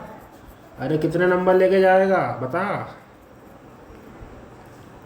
कितने नंबर देके जाएगा तुझे? 7 नंबर देके जाएगा भाई, बहुत शानदार है। सुन, इसको हटा, 7 में से 4 तो तू उठा लेगा आराम से। देख, डी डायमेंशन बोल रखा है, सेम क्वेश्चन है, रैंक तेरे को 4 रैंक टेंसर दे दिया, वहाँ 3 रैंक टेंसर था अपने ट्यूट में। अब ये लास्ट ईयर का जो 2024 का PYQ है, इसमें 4 रैंक टेंसर दिया। कोई टेंशन लेने की जरूरत नहीं, बैठे हैं यार, रुक जा। तेरे पास क्या था? T म्यू के सिग्मा = अब ये तेरा 4 रैंक टेंसर है। अब इसमें क्या बोला, determine number of independent component in the following case if यदि it is a symmetric in last 2 indices. और ये जो लास्ट 2 इंडिकेस है ना भाई, ये क्या हो जाए मेरे पास? सिमेट्रिक हो जाए। तो लास्ट 2 इंडिकेस मेरे पास सिमेट्रिक हो जाए तो मैं इसको तोड़ सकता हूँ, A म्यू V और B के सिग्मा। तो ये तो मेरे पास जो B है ये सिमेट्रिक है, ये मेरे पास B है वो क्या है दोस्त? सिमेट्रिक है। और ये क्या है मेरे पास? पता नहीं, बस एक टेंसर है, 2 सेकेंड रैंक टेंसर है, और पता नहीं कि ये सिमेट्रिक है, एंटी सिमेट्रिक है, नॉर्मल टेंसर है। तो नंबर ऑफ इंडिपेंडेंट कंपोनेंट कितने हो जाएंगे? एक इसका number of independent component of A into number of independent component of B, ऐसे निकाल रहा हूँ मैं। तो number of independent component of A कितना हो जाएगा? नॉर्मली जब मेरे को कोई भी टेंसर दे रखा होता है तो उसका मैं आराम से किस फॉर्मूले से निकाल सकता हूँ दोस्त? अरे बता दे, D⁻P, जब मुझे पता नहीं कि वो सिमेट्रिक है या एंटी सिमेट्रिक है। तो D डायमेंशन की बोल रहा है क्वेश्चन में, यहाँ पर 4 डायमेंशन नहीं बोला है, फिर बता रहा हूँ 4 डायमेंशन इसमें नहीं बोला है। तो D⁻, और रैंक कितनी है इसकी? 2 रैंक, तो D² हो गया, इंटू B एक सिमेट्रिक है, और सिमेट्रिक के लिए नंबर ऑफ इंडिपेंडेंट कंपोनेंट का फॉर्मूला क्या होता है? D + P - 1 CP। P कितना होगा? 2 रैंक, 2 मतलब 2 इंडिकेस है जो नहीं कट रही किसी से भी, तो 2 इंडिकेस, इसकी रैंक कितनी है? 2, तो इसकी रैंक कितनी है? 2, तो D + 2 - 1 C2, that means D + 1 C2। तो ये कितना हो गया? D + 1 C2। ओके, तो ये D² आ गया, इंटू अभी D + 1 इसको मैं खोलूँगा तो मैं इसे D + 1 D/2 नीचे से नीचे कट जाएगा, ठीक है, फैक्टोरियल -R, तो D नीचे आएगा, D-1, और यहाँ फैक्टोरियल D-1, तो उससे से कट जाएगा, ठीक है। इसको खोलने के बाद फैक्टोरियल D-1, तो ये कट जाएगा, तो मेरे पास का जो आंसर आ जाएगा D³ D + 1/2। ये मेरे पास नंबर ऑफ इंडिपेंडेंट कंपोनेंट आ गए इफ़ ए पार्ट का, यदि लास्ट जो 2 इंडिकेस है यानी कि के सिग्मा मेरे पास जो बोल रखे हैं वो क्या हो? सिमेट्रिकली हो। यदि मेरे पास D = 4 होता, इफ़ यदि 4 डायमेंशन की बात करता है, इफ़ यदि 4 डायमेंशन होती तो D = 4 क्वेश्चन में बोल देता। यदि तेरे को क्वेश्चन में नहीं 4 डायमेंशन के बारे में नहीं बताया ना तो रखना दोस्त, तो D = तेरे को 4 रखने की जरूरत नहीं, वहाँ पर D रखना तेरे को। तो D = 4 रख देगा तू, तो नंबर ऑफ इंडिपेंडेंट कंपोनेंट तेरे पास हो जाते 4³ × 4 + 1/2, दैट मीन्स 4³ × 5, ये 64/5/2, 232, 32 × 5 160 हो जाता। तो 160 तेरे नंबर ऑफ इंडिपेंडेंट कंपोनेंट आते 4 डायमेंशन में, पर तेरे को यहाँ पर D के टर्म्स में ही लिखना था, 2 नंबर तेरे यहाँ पर आ गए। इफ़ यदि it is a symmetric in last 3 indices, last 3 indices तेरे पास क्या बोल रहा है? सिमेट्रिक बोल रखा, मतलब न्यू के सिग्मा मेरे पास क्या है? सिमेट्रिकली बोल दिया, और एंटी सिमेट्रिकली है फर्स्ट 2 इंडिकेस। मतलब तेरे पास भाई एंटी सिमेट्रिकल है। बात समझ में आई। यहाँ पर वो वापस वही न्यू वाला भाई साहब जो है वो एक इंडिकेस है जो सिमेट्रिक और एंटी सिमेट्रिक दोनों में आ रहा है, तो इससे नंबर ऑफ इंडिपेंडेंट कंपोनेंट जो आएगा दोस्त वो जीरो हो जाएगा। बात नहीं आई समझ में। बी पार्ट की बात कर रहा हूँ।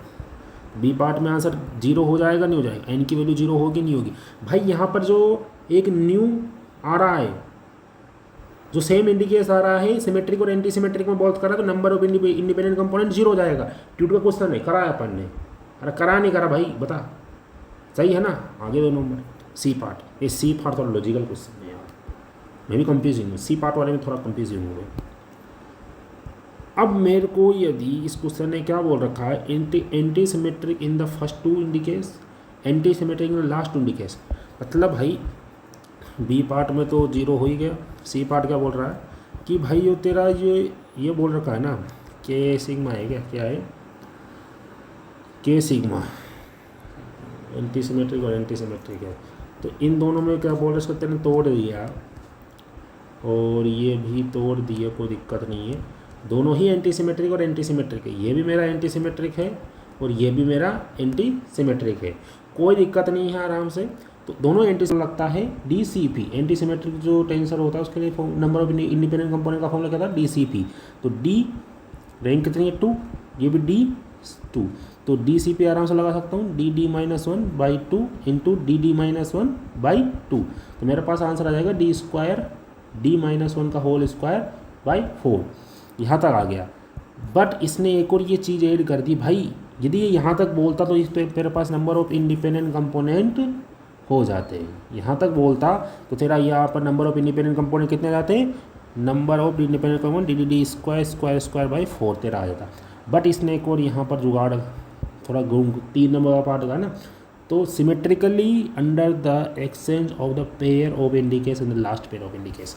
मतलब ये एक और चीज़ ऐड कर रहा है, मतलब तू indices first pair of indices, जो फर्स्ट पेयर ऑफ इंडिकेस है म्यू और जो लास्ट पेयर ऑफ इंडिकेस है के सिग्मा, इन दोनों को तू क्या कर रहा है, first pair of last pair of indices को सिमेट्रिकली तू क्या कर रहा है, एक्सचेंज कर रहा है, सिमेट्रिकली एक्सचेंज कर रहा है। तो भाई सिमेट्रिकली जब तू एक्सचेंज कर रहा है तो तेरा इससे क्या इफेक्ट पड़ेगा, मतलब तेरा इससे क्या इफेक्ट पड़ेगा ये पूछ रहा है। तो इस चीज़ को और ऐड कर दिया, तो इससे थोड़ा मैं वो चीज़ मेरे को ये थोड़ा समझ में नहीं आया इसके बाद का पार्ट, जो थोड़ा मैं आपको शायद ही बता पाऊँगा सही है या गलत है। मैं इसको ये नहीं कह रहा कि ये बिल्कुल सही है। मैंने ChatGPT में देखा था, उसने बोला था कि भाई ये 1/2 फैक्टर से हो जाता है। मतलब यहाँ तक करने के बाद ये सिमेट्रिक वाली एक्सचेंज करने के कारण इसका जो नंबर ऑफ इंडिपेंडेंट कंपोनेंट होगा वो नंबर ऑफ इंडिपेंडेंट कंपोनेंट जो होगा वो 1/2 फैक्टर हो जाएगा। मतलब 1/4 हो रहा था तो 1/2 यानी 1/8 हो जाएगा। इसका प्रॉपर आंसर ये दे रखा था ChatGPT में। तो ये भी मेरे को थोड़ा गलत लग रहा है, थोड़ा यार सही भी हो सकता है। तो मेरे को समझ में नहीं आया, मतलब सीधी सी बात बता रहा हूँ। जब इसको समझ में आएगा तो बता देंगे। तो आंसर ही दे रखा था, तो ये वाला पार्ट मेरे को थोड़ा समझ में नहीं आया क्या सही होगा। देख करते हैं सर वर्ग ऐसा डिस्कस, क्या बोलते हैं, क्या आंसर आता है। ठीक है, तो ये क्या हो रहा है, सिमेट्रिकली ऐड होने के कारण ये 1/2 फैक्टर से नंबर ऑफ इंडिपेंडेंट कंपोनेंट क्या होगा, रिड्यूस हो जाएंगे। तो इस पर थोड़ा सा मार्क लगाए ना। यदि यहाँ तक आ जाता है ये पार्ट तो तुम आराम से बेफिक्र हो गया ये आंसर कर गया ना, तो टेंशन नहीं। ये वाला पार्ट आ जाता है तो आई एम नॉट श्योर कि that is the answer is correct. Okay चलो, completely anti symmetric third rank tensor है ये, completely anti symmetric third rank tensor है। 4 डायमेंशनली मिनको की space time it is satisfy the relation. तो ये relation satisfy कर रहा है और ये मेरे को कोवेरिएंट डिफरेंशियल ऑपरेटर बोल रखा है। और द वेरीफाई करना है 1 कैन एफ स्पेस, तो इसको मेरे को वेरीफाई करना है इस स्पेस के टर्म्स में। तो भाई ये चीज़ लानी थी। तो H alpha beta gamma is equal to D alpha B beta gamma, इसको वेरीफाई करना है। वेयर B जो अल्फा बीटा है ये एंटीसिमेट्रिक सेकेंड हैंड टेंसर है। तो बहुत अच्छा क्वेश्चन है, देखते हैं। और इम्पोर्टेंट भी लग रहा है मुझे, अच्छा आ सकता है। तो भाई ये देख क्या हो रहा है, तो एच एल्फा बीटा पूरा एंटीसिमेट्रिक टेंसर है, पूरा कंप्लीटली है, तो उसको मैं इस टर्म्स में तोड़ सकता हूँ। तो del alpha b beta gamma plus del beta b gamma alpha, तो डेल गामा और गामा एल्फा, तो ये प्रॉपर्टी होती है, ठीक है, प्रॉपर्टी होती है जब कंप्लीटली एंटीसिमेट्रिक होता है। तो इसको इस टर्म्स में आराम से लिखने को मेरे को ऐसा प्रूव करना है, ये है प्रूव करना है कि प्रॉपर्टीज़ भी हो गई है, सीधी सी बात है। तो वो क्या करना पड़ेगा कि जे गामा एल्फा बीटा क्या होगा, तो गामा को तोड़ेंगे, फिर वहाँ पर बी में एक नया वेक्टर फूटेगा तो एल्फा बीटा आएगा, फिर एल्फा को तोड़ेंगे तो बीटा गामा आ जाएगा, फिर बीटा को तोड़ेंगे तो इसी प्रकार बीटा गामा एल्फा को तोड़ेंगे तो बीटा तोड़ेंगे तो बी गामा एल्फा आ जाएगा, गामा तोड़ेंगे तो एल्फा बीटा आ जाएगा, फिर गामा तोड़ेंगे तो बी एल्फा बीटा आ जाएगा, ठीक है। अब ये कम्प्लीटली एंटीसिमेट्रिक टेंसर है, तो alpha beta gamma is equal to क्या होगा, nu alpha beta is equal to beta gamma alpha. अब ये कैसे आया देख, ये इसको लाने के लिए मुझे क्या करना पड़ा, इसको बीटा को मेरे को इंटरचेंज करना पड़ा, तो क्या करा, एल्फा वैसा वैसा रहने दिया, एल्फा नहीं, रुक जा मुझे क्या करना पड़ा, पहले शुरुआत में लगा दिए, बीटा एल्फा आ गया, नेगेटिव साइन आ गया, और ये गामा को मैंने चेंज नहीं करा, फिर मैंने क्या करा, गामा को मैंने चेंज नहीं करा, तो गामा को चेंज नहीं करा, अब मैं एल्फा गामा में लगा दूंगा, तो वापस ये नेगेटिव अंदर का नेगेटिव क्या होगा, बीटा गामा एल्फा हो जाएगा, तो ये पॉजिटिव हो जाएगा, तो ये वाला पार्ट ये आ गया नहीं आ गया। अब क्या करूँगा, यदि मैं शुरुआत पीछे से स्टार्ट करूँगा, इसको ही पीछे से स्टार्ट करूँ, बीटा गामा को चेंज कर दूँ, फिर नेगेटिव आ जाएगा, फिर गामा इधर चल जाएगा, फिर गामा एल्फा को चेंज कर दूँ, एल्फा बीच में आ जाएगा। तो इस प्रकार से ये दो बार यदि मैं इंडिकेस को चेंज कर दूँ, दो इंडिकेस को चेंज कर दूँ पास वाला, तो वो मेरे पास ही प्रॉपर्टीज हो जाएगी और ये तीनों ही इक्वल हो जाएंगे एंटीसिमेट्रिक टेंसर में। तो यहाँ पर मैं क्या कर सकता हूँ, तो डेल न्यू कॉमन लेकर लेवी सेविटा की टर्म्स में यहाँ पर चेंज कर सकता हूँ। तो यदि मैं इनका जोड़ूँ, alpha beta gamma plus beta gamma alpha, इनका मैं यदि लेवी सेविटा की टर्म्स में लिख दूँ, ये प्रॉपर्टी आ रही है, ये वाली, ये जो यूज़ होगी, इसको मैं इंटरचेंज करके लिख सकता हूँ कि ये इसके इक्वल ही है। न्यू में कोई चेंज नहीं होगा, न्यू तो वैसा वैसा रखा है, ओनली इस वाले पार्ट को चेंज करा है, इस वाले पार्ट को चेंज करा, देख इस वाले पार्ट को चेंज करा है, क्योंकि न्यू तो जिस प्रकार similar question to the 4 question है, उसको देख सकता है, तो सिमिलर है भाई, सिमिलर है, कोई चेंजेस नहीं है उसमें, ठीक है। इस प्रकार तेने कर दिया, पास लेवी सेविटा कॉमन है, वो आ जाएगा कॉमन, इसको इस टर्म्स में तेने लिख दिया है, तो ये टर्म्स में जब लिखेगा तो ये प्रकार से आएगा, तो तीनों को लिखेगा तो 3 से मल्टीप्लाई हो गया, देख 3, क्योंकि यहाँ पर भाई 9 टर्म्स आएगी ना, तो मेरे पास यहाँ पर 9 टर्म्स आ जाएगी, 3 सेम हो जाएगा, तो ठीक है। 3 भी कॉमन ले लिया, कॉमन लेने के बाद मैं मित्र क्या करा है, फिर हमने मल्टीप्लाई कर दिए हो क्या, अंदर मल्टीप्लाई करने के बाद del nu is equal to common लेकर del alpha del beta gamma is completely symmetric है, तो ये कम्प्लीटली सिमेट्रिक है, ओके। तो del nu is equal to मेरे पास ये हो चुका है। इसके बाद क्या होगा, इसके बाद भी होगा यार कुछ, रुक 2 मिनट, थोड़ा सा थक गए हैं जिंदगी से।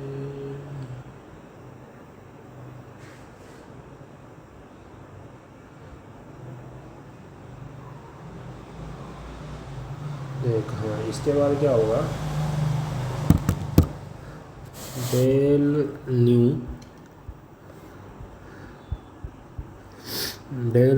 एप्सिलॉन, ये तो हो ही जाएगा, epsilon nu h alpha beta gamma is equal to 0 मैंने कर ही दिया।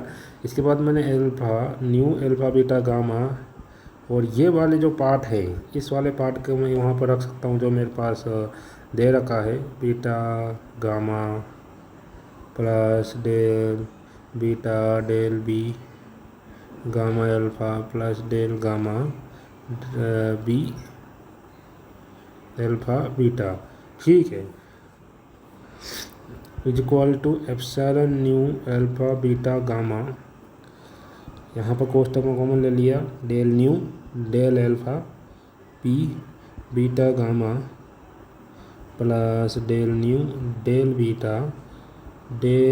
Beta alpha plus del nu is equal to 0। ठीक है, तो ये थोड़ा बहुत बड़ा बन गया है यार। ठीक है, तो मैंने क्या करा है, इज इक्वल टू 0 प्रूव कर लिया है। ओके, बहुत ही बड़ा बन गया भाई, बहुत ही बड़ा है ना, बड़ा बड़ा हो गया है, ज़्यादा बड़ा हो गया है। ठीक है, चलो आगे बढ़ते हैं। तो यहाँ तक आपको समझ में आ गया होगा, कोई प्रॉब्लम नहीं हुई होगी। तो यहाँ तक समझ में आ गया होगा आपको दोस्तों। तो और का क्वेश्चन नंबर फर्स्ट भी डिस्कस कर लेते हैं। इतने सारे क्वेश्चन डिस्कस कर लिए तो अपन इसका क्वेश्चन है जो ट्रांसफॉर्मेशन कॉन्ट्रावेरिएंट टेंसर है, उसको प्रूव करना है। तो A nu V in the contravariant tensor of the rank 2, then please show that the following also the transformation is a contravariant tensor of rank 2। ठीक है दोस्त, तो ये ए पार्ट है, ये एक ट्रांसफॉर्मेशन मैट्रिक्स दे रखी है जो कॉन्ट्रावेरिएंट है। इसको मुझे यहाँ पर फाई और जो जाई है वो क्या दे रखा, स्केलर दे रखा। तो उसको मुझे क्या प्रूव करना है दोस्तों, कॉन्ट्रावेरिएंट को ट्रांसफॉर्मेशन प्रूव करना है। तो भाई इसकी प्रॉपर्टी क्या होती है, पहले नोट लगा के आप लिख लो, जिससे तुम्हें थोड़ा इजी हो जाए। बस एक कॉन्सेप्ट है बस इसका, और इम्पोर्टेंट है, आ भी सकता है। कॉन्ट्रा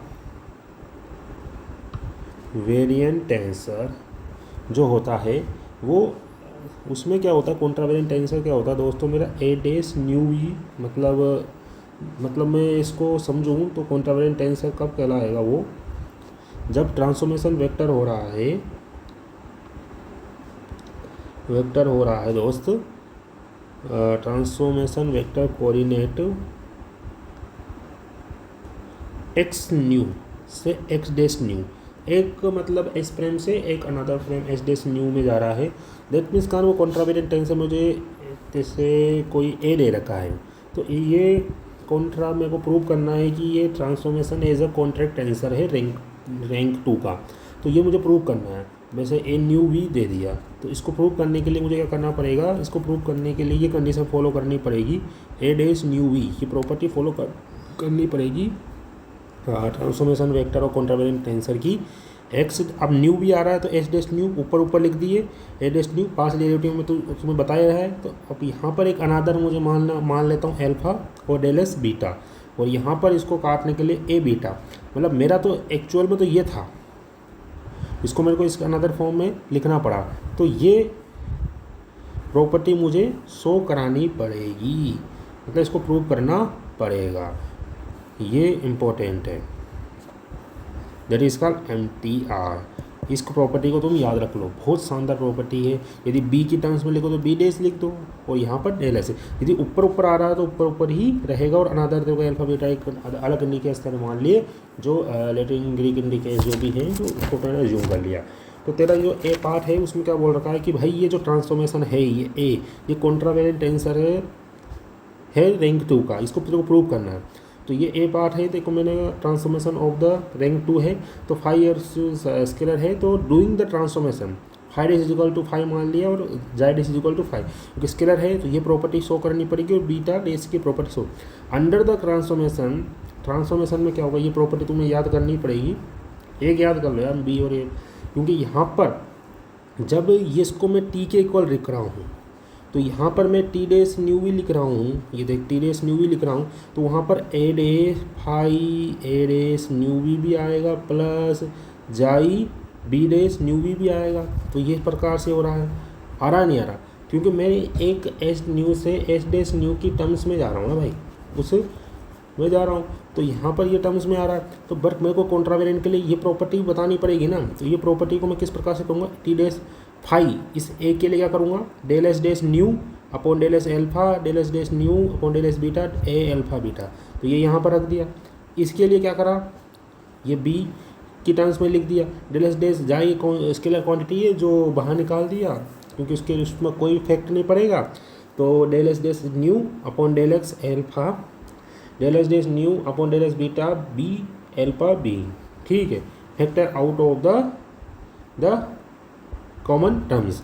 तो T dash nu we is equal to कितना होगा, del S dash nu upon del S alpha, del S dash nu upon del S beta, ये सब कॉमन आ गए दोस्त, क्योंकि सब चीज़ कॉमन आ रही है। और अंदर क्या बचा, ये 5, तो ये मेरा क्या है टी, तो यही तो बचा है टी न्यू वी से ये टी एल्फा बीटा में जा रहा है। जब इसका ये मेरे ट्रांसफॉर्मेशन कॉन्ट्रावेरिएंट टेंसर की मेरी प्रॉपर्टी को शो कर रहा है। तो भाई डैश न्यू फॉलो कर रहा था same transformation rules as the या property as the contravariant tensor of the rank 2, that इसका ये 5 ट्रांसफॉर्मेशन क्या होगा, क्यों, क्योंकि मेरे पास ये चीज़ आ चुकी है ना, और यहाँ पर ये चीज़ आ जानी चाहिए, ये वाले पार्शियल डेरिवेटिव्स वाले टर्म्स आ जाने चाहिए। तो ये आ गए, मतलब मेरी प्रॉपर्टी को शो करिए, मेरा बल्ले बल्ले जिंदा, ठीक है। अब इसी प्रकार जो बी पार्ट में बोल रखा है कि G alpha nu A L nu L sigma और B alpha nu, where G alpha nu एक मेट्रिक टेंसर है, तो उसको भी मेरे को वापस वो ट्रांसफॉर्मेशन कॉन्ट्रावेरिएंट टेंसर प्रूव करना है। तो उसको किस प्रकार से प्रूव करूँगा, तो वही मैंने अज्यूम कर लिया।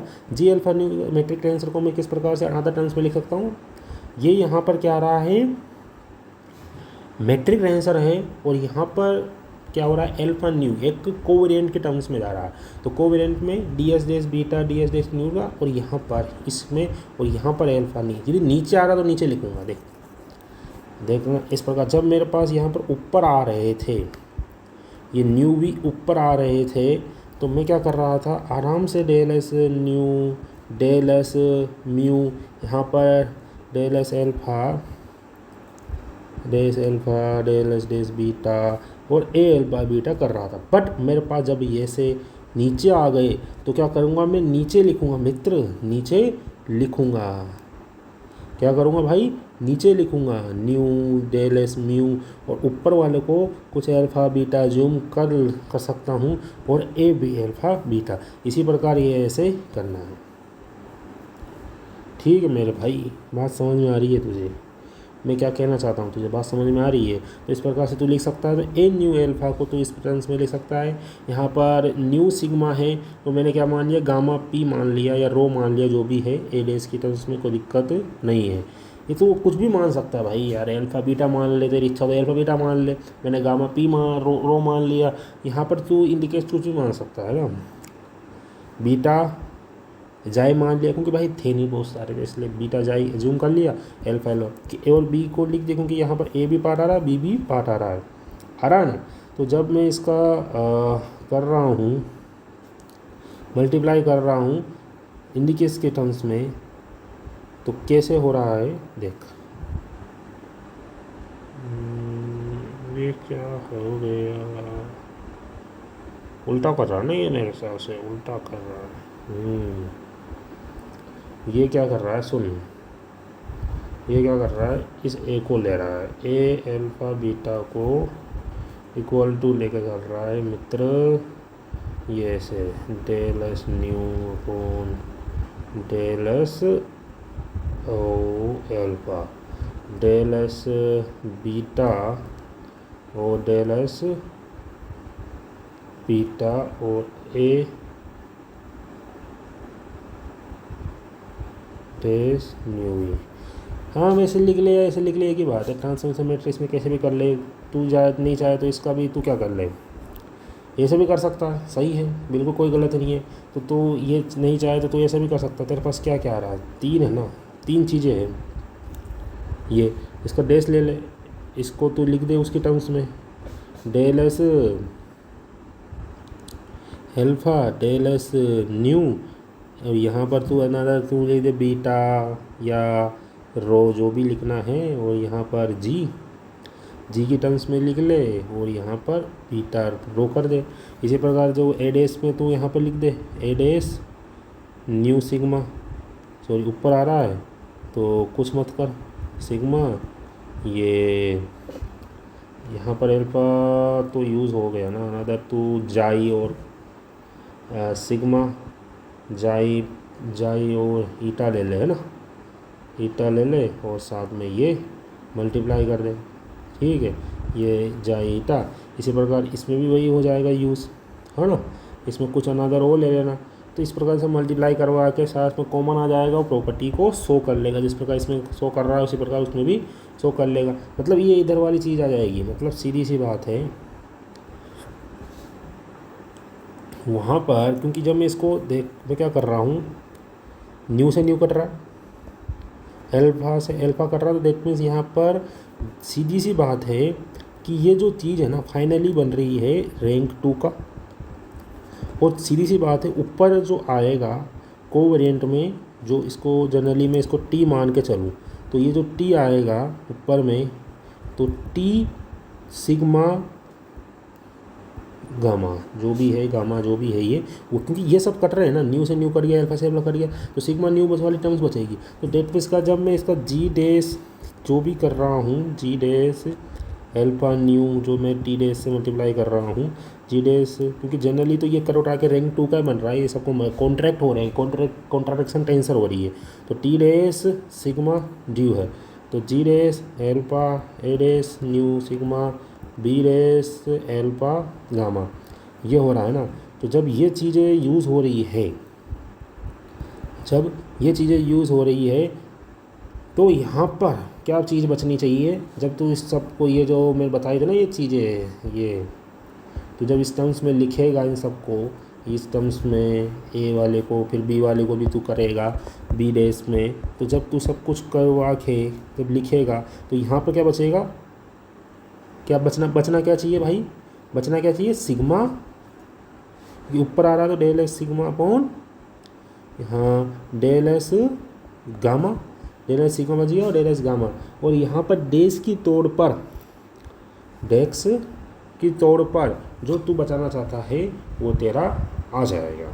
दे फिर तू एल्फा बीटा ले ले, जो तेरा रो जाए की टर्म्स में ले रहा था तो रो जाए की टर्म्स में ले ले, कोई बड़ी बात नहीं है। तो उस टर्म्स में तू उसको लिख सकता है, वहाँ पर भी तेरा आंसर सही हो जाएगा। तो यहाँ पर ये और ये जो तेरा सेम जो आ रहा था ट्रांसफॉर्मेशन, वो वहाँ पर आ जाएगा, बट वो अनदर में आएगा। मतलब वो ट्रांसफॉर्मेशन यही आएगा, बट इनका जो टेंसर टर्म्स आएगा, जैसे यहाँ पर ईटा और जाय आया, तो इसका जो ट्रांसफॉर्मेशन जो मैट्रिक्स मल्टीप्लाई करवा के जोड़ बाकी गुणा भाग करवा के, सॉरी वहाँ रैंक को कॉन्ट्रैक्ट करवा के यहाँ पर ईटा जाय आएगा।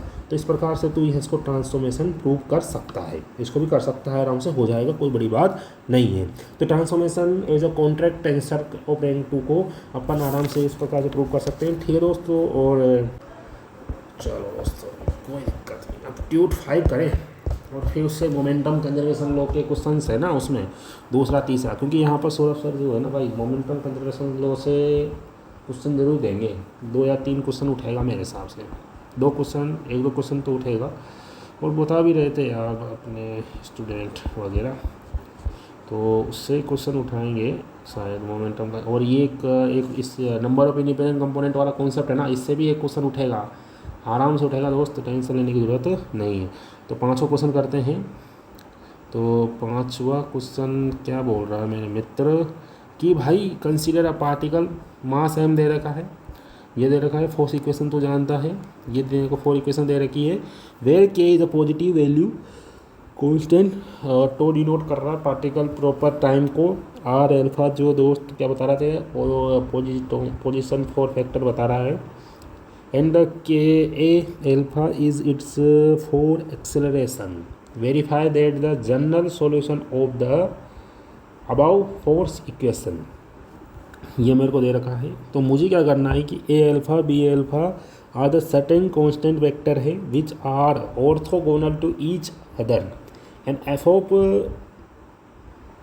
To is a certain function of tau, determine this function f of tau as well as the ratio of the norm of a alpha and b alpha। ठीक है, तो भाई ये पार्टिकल था, फॉलो कर रहा है इस इक्वेशन को, के कांस्टेंट बोल रखा है, तो पार्टिकल प्रॉपर टाइम बोल रखा है, आर एल्फा पोजीशन 4 वेक्टर, और ये अपन क्वेश्चन में दे रखा है फ्रॉम इक्वेशन 1 से, ये इक्वेशन 1 है, इससे मैं ए अल्फा की वैल्यू निकाल सकता हूँ, और के बाई एम क्या होता है मेरा ओमेगा स्क्वायर होता है। तो ये इक्वेशन मेरे फाइंड आउट होगी। और हम जानते हैं कि जो ए एल्फा और टो इज इक्वल टू क्या होगा, डेल स्क्वायर अपॉन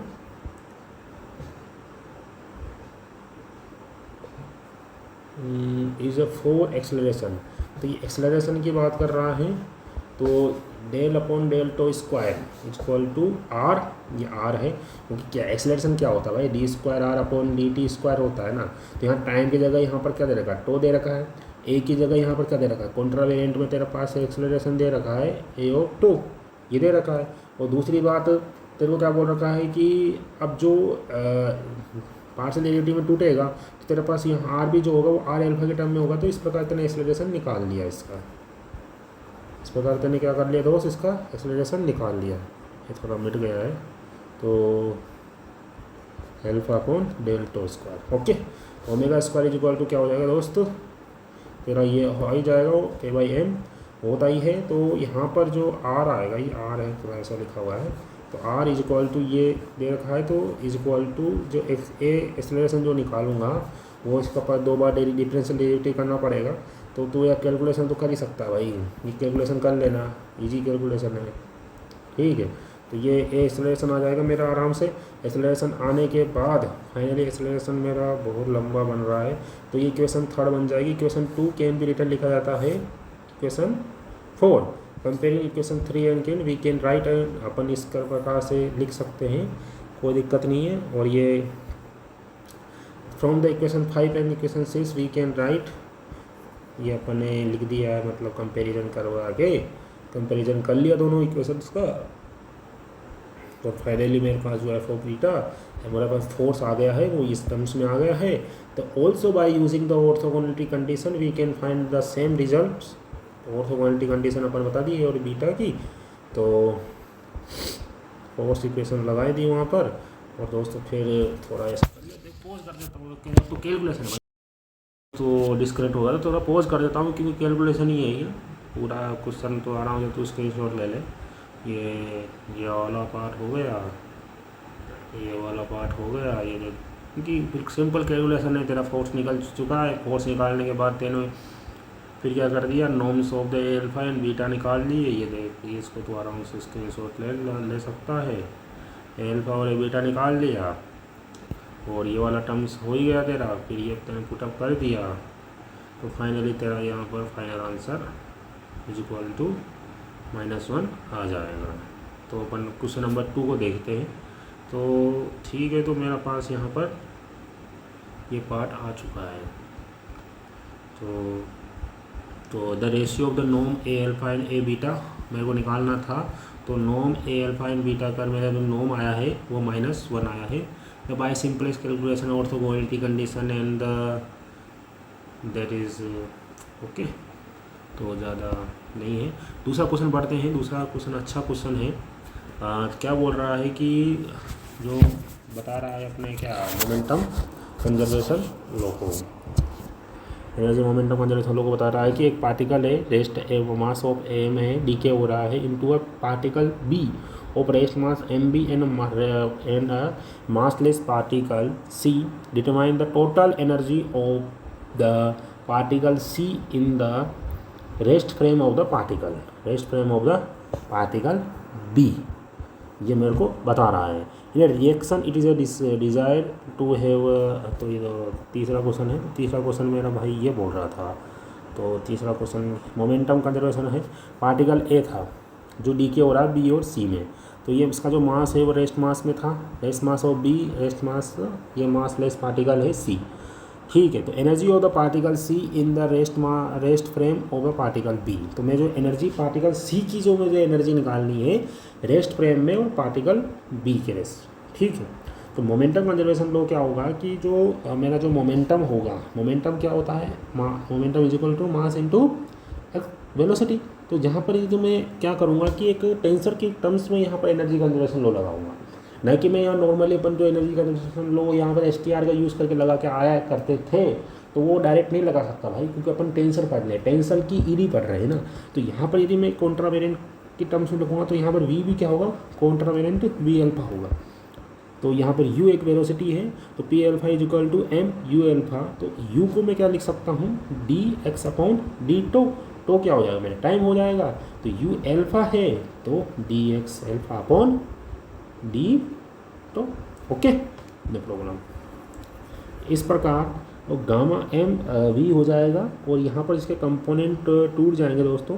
तो D x alpha upon D x, तो इसके जो कंपोनेंट मैं आराम से तोड़ सकता हूँ M C vector comma M V, जिसके कंपोनेंट टूट रहे हैं। तो gamma M C vector comma gamma M V, that is called, ये टाइम को बता रहा है थोड़ा सा, और ये वेलोसिटी वाले एक्स वाई डायरेक्शन को बता रहा है। तो रिलेटिविटी टोटल एनर्जी की हो जाएगी ई बाई सी हो जाएगी, और जो मोमेंटम इलेक्ट्रिस्टिक थ्री मोमेंटम्स जो होगा वो पी वेक्टर होगा। तो ये वो प्रकार से, तो ये इंपॉर्टेंट वाली चीज़ है दोस्तों। तो as according to the problem the momentum conservation law as follow अपन को करना है E upon C comma zero is equal to E B upon C comma B P और बी सी, क्योंकि यहाँ पर कि ये तो रेस्ट मास था, तो इसकी जो वेलोसिटी होगी वो जीरो होगी। तो भाई मुझे ये चीज़ याद कर ले भाई, ये बहुत मेन चीज़ है। तो यदि किसी मोमेंटम को तोड़ रहा है वेक्टर्स की टर्म्स में, तो ये वाली चीज़ तुझे याद होनी चाहिए। और ये जो पी वेक्टर होगा रिलेटिविस्टिक थ्री मोमेंट वेक्टर्स होगा, रिलेटिविस्टिक टोटल एनर्जी होगी।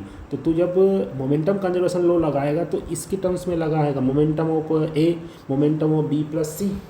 तो यहाँ पर जो रेस्ट मास में था तो बी जीरो हो गया, ई B upon C comma P B, और यहाँ पर ई C upon C comma P C. तो इसको एम टी आर लगा ले, मोस्ट टू रिमेंबर, ठीक है। तो अब यहाँ पर P P plus P C is equal to कितना हो गया दोस्त, सी हो गया, जीरो हो गया, क्योंकि इसका तू कंपेरिजन कर सकता है। यहाँ पर तेने एनर्जी और मोमेंटम दोनों कंजर्वेशन लो तो एक साथ लगा रहा है, क्योंकि ये वाले जो टर्म्स बता रही है मेरे क्या बता रही है, रिलेटिविस्टिक टोटल एनर्जी को बता रहा है, और रिलेटिविस्टिक मोमेंटम को ये बता रहा है ये कोमा वाली पार्ट, ठीक है। तो P B vector plus P C vector is equal to zero, P B is equal to minus P C हो गया, that is called mod of P B, मतलब मोमेंटम ऑफ बी पार्टिकल का magnitude is equal to momentum of C particle का magnitude is equal to. तो energy क्या हो जाएगी, E A is equal to E B plus E C हो जाएगी आराम से इस इक्वेशन, क्योंकि यही तो मेरी मोमेंटम कंजर्वेशन लॉ इक्वेशन है भाई। मोमेंटम कंजर्वेशन लॉ इक्वेशन है ये, मेरी मोमेंटम कंजर्वेशन लॉ इक्वेशन है, बहुत शानदार इक्वेशन है, इसको याद कर ले। और जब तेरा मोमेंटम एनर्जी कंजर्वेशन लॉ लगाना है टेंसर फॉर्म में, तो E by C comma P vector के टर्म्स में लगाना, कोई दिक्कत नहीं है ना। पी वेक्टर की जगह गामा वी एम बी रखना, क्योंकि यहाँ पर जो मोमेंटम होगा वो रिलेटिविस्टिक मोमेंटम होगा, क्योंकि यहाँ पर जो मास आएगा वो रेस्ट मास का गामा गुना होगा। तुझे बता रखा है मैंने, वो जो रिवीजन कराया था वीडियो, तो उसमें प्रीवियस वीडियो में, ठीक है दोस्त। तो यहाँ से तो एनर्जी को कंपेयर कर सकता है आराम से दोस्तों, एम एस सी स्क्वायर। तो यहाँ से अब क्या होगा आएगी तेरा पास एक एम एस सी स्क्वायर, क्योंकि रेस्ट मास एनर्जी है, क्योंकि ए पार्टिकल तो क्या मेरा रेस्ट मास है, बी पार्टिकल क्या हो रहा था वे, बी पार्टिकल के पास क्या है भाई, रेस्ट मास ऑफ बी और रेस्ट मासलेस बी। तो यहाँ पर तू P B square C square plus M B square C की पावर 4, क्योंकि कम से कम इसके पास मोमेंटम तो है बी पार्टिकल के पास, बी और सी पार्टिकल के पास मोमेंटम है, इसके बाद इस टर्म्स में लिख दिया। बट इसके पास मोमेंटम नहीं था, मोमेंटम क्या था, जीरो था, क्योंकि ये रेस्ट था, तो इसके पास मोमेंटम जीरो था, इसलिए यहाँ पर इसको टर्म्स में नहीं लिखा। इसी प्रकार ई सी इज इक्वल टू क्या हो गया, क्योंकि ये जो ई सी है ये मासलेस पार्टिकल है, इसके पास कोई भी मास नहीं है, तो एम इज इक्वल टू क्या होगा, इसके लिए सी होगा। तो यहाँ पर जो एनर्जी में जो सी ये वाला टर्म्स आ रहा था वो जीरो हो जाएगा, बचेगा क्या, पी सी। तो पी स्क्वायर सी तो इज इक्वल टू ये पी सी ही बचेगा ओवरऑल, ठीक है। तो M A C square minus P C is equal to root P M square C square plus, पहले क्वेश्चन ढंग से पढ़ लेना भाई, फिर आराम से तुझे समझ में आ जाएगा, ठीक है। तो क्वेश्चन खोल के बैठना, ठीक है। तो ये वाला इक्वेशन बनी चुकी है, इसको तो आराम से सोल्व कर सकता है। अब तो वो जोड़ बुआ के गुना भागे भाई, आराम से मोमेंटम तेरा पी सी मोमेंटम निकाल लिया, मोमेंटम ऑफ सी पार्टिकल निकाल लिया, तो E C is equal to P C and speed of light, क्योंकि एनर्जी बराबर क्या होता है, मोमेंटम इंटू वेलोसिटी, और वेलोसिटी क्या होगी, स्पीड ऑफ लाइट ही तो होगी सी पार्टिकल की। तो रेस्ट मास पार्टिकल है, रेस्ट मास पार्टिकल की स्पीड क्या होगी, वी होगी। कि रेस्ट मास पार्टिकल कौन है, फोटोन ही तो हो सकता है, अपन क्या जाना, फोटोन ही हो सकता है, मतलब और भी हो सकते हैं। लेकिन अपन एक रेस्ट मास पार्टिकल जो है ज़्यादातर फोटोन मान, उसकी स्पीड क्या होती है, स्पीड ऑफ लाइट से जा रहा है। तो सी, तो ये मेरे पास एनर्जी ऑफ सी पार्टिकल की आ गई in the frame of the particle B, 4 dimension of the particle C. तो P C is equal to gamma P C, तो E C upon C is equal to gamma E C plus beta, okay. तो particle और भी देख लेना यार, बहुत ज़्यादा टर्म्स में आ रहा है। तो फ्रेम ऑफ पार्टिकल जो हो रहा है बी है, और 4 dimension for momentum of particle C beam P C is equal to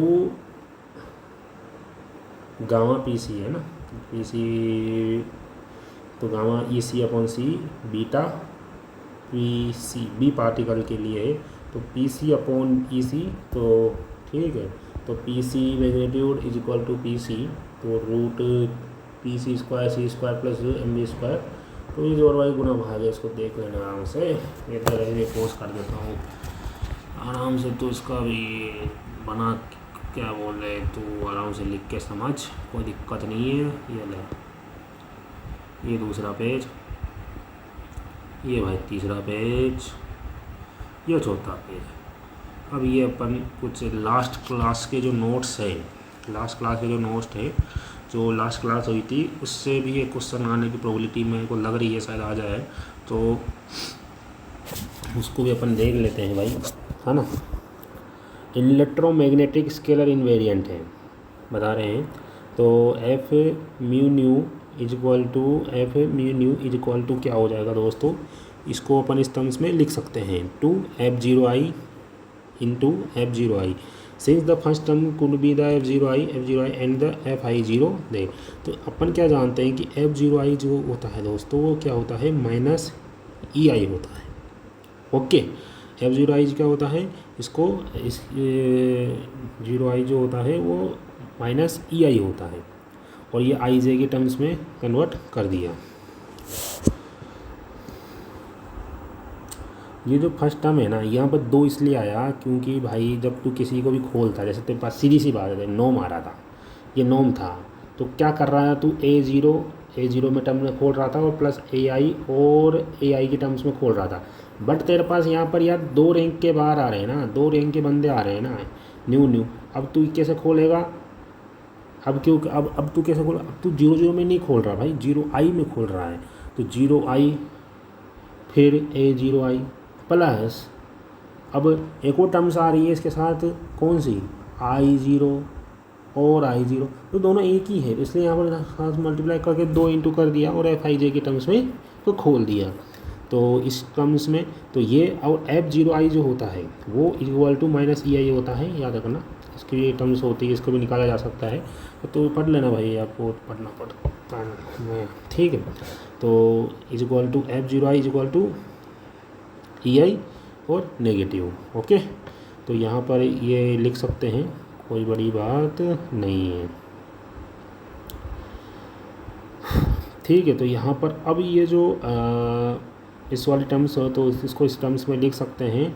तो यहाँ पर कॉनिकल डेल्टा फंक्शंस का यूज़ होता है, तो भाई मैं भी पढ़ा नहीं क्योंकि 15 मार्च हो चुकी है, ये भी 16 आ गई ना, तो स्टेट का कुछ पढ़ा है ना क्वांटम का कुछ पढ़ा है अभी तक, क्या पता पास भी होने के फायदे हैं इनमें। तो इसको थोड़ा समझ लेना, ये मैं तुझे दे देता हूँ ये बात, तो यार इसको तू देख लेना यार, मतलब यदि हुआ तो समझा देंगे आगे वाले वीडियोज़ में, पॉसिबल हुआ तो ये थोड़ा तू समझ ले, मतलब तेरे को दिखा देता हूँ मैं।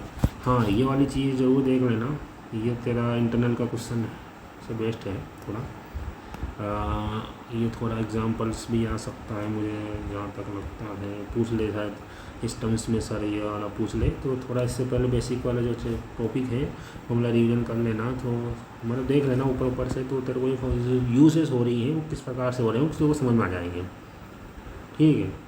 चल ये तो ठीक है, ये भी ठीक है। हाँ, ये क्वेश्चन देख ले एक बार कि एनी वेक्टर दे रखा है, इसको पढ़ने करा था अगर थोड़ा बहुत लेंथी हो गया था शायद, तो इसको तो इस टर्म्स में लिख सकता है, किसी ने सोल्व करके भेजा था अपने ग्रुप में ही, टेंसर फॉर्म में कर रहा है, तो मैंने तेरे को एक वेक्टर फॉर्मूला बताया था अभी थोड़ी देर पहले स्टार्टिंग के वीडियो में, तो ये इसको तो इस टर्म्स में लिख सकता है ना, तो इस टर्म्स में लिखने के बाद तो इसको आराम से कॉनिकल डेल्टा फंक्शन में लिख सकता है, क्योंकि जब भी कोई वेक्टर का क्रॉस प्रोडक्ट हो रहा है तो उसको कॉनिकल डेल्टा फंक्शन में लिख सकता है। लिखने के बाद मतलब तेरे इस वाले पार्ट का जुगाड़ कर लिया, ये कैलकुलेशन करने के बाद, तो करने के बाद तो इसको जो करेगा तो ये तेरा पार्ट आ जाएगा, फाइनली तेरा प्रूफ हो चुका है। अच्छा क्वेश्चन है, दे सकता है। और बात करूँ तो भाई अपना पता है मुझे 2 क्वेश्चन बचे हुए हैं, एक क्वेश्चन कौन सा बचा हुआ है, रुक जा मित्र, रुक जा। इंटरनल का क्वेश्चन ही पेपर ड्राइव कर दिया मैंने को।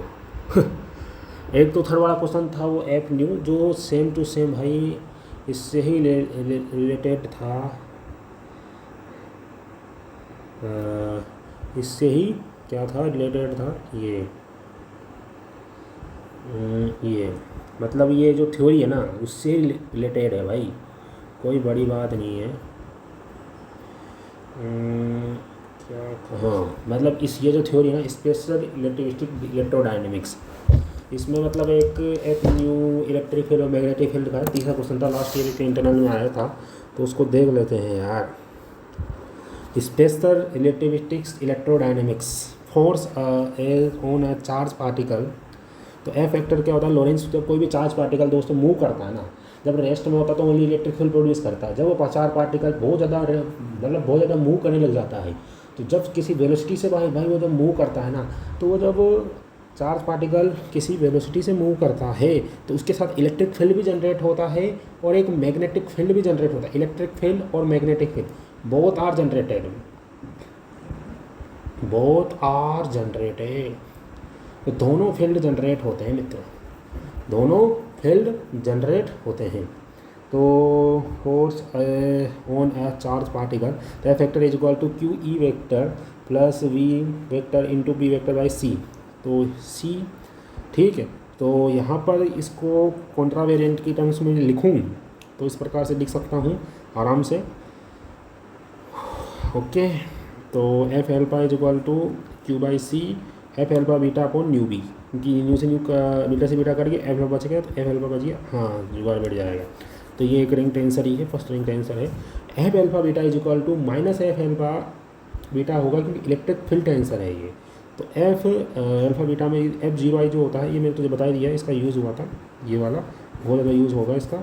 और F I J is equal to, हाँ इससे थे भाई इलेक्ट्रिक और मैग्नेटिक जो फील्ड है इसके, ये दोनों इंपॉर्टेंट है भाई, माइनस ई आई और F I J is equal to लेविस बेटा आई जे के बी के, याद रखना इसको, है ना।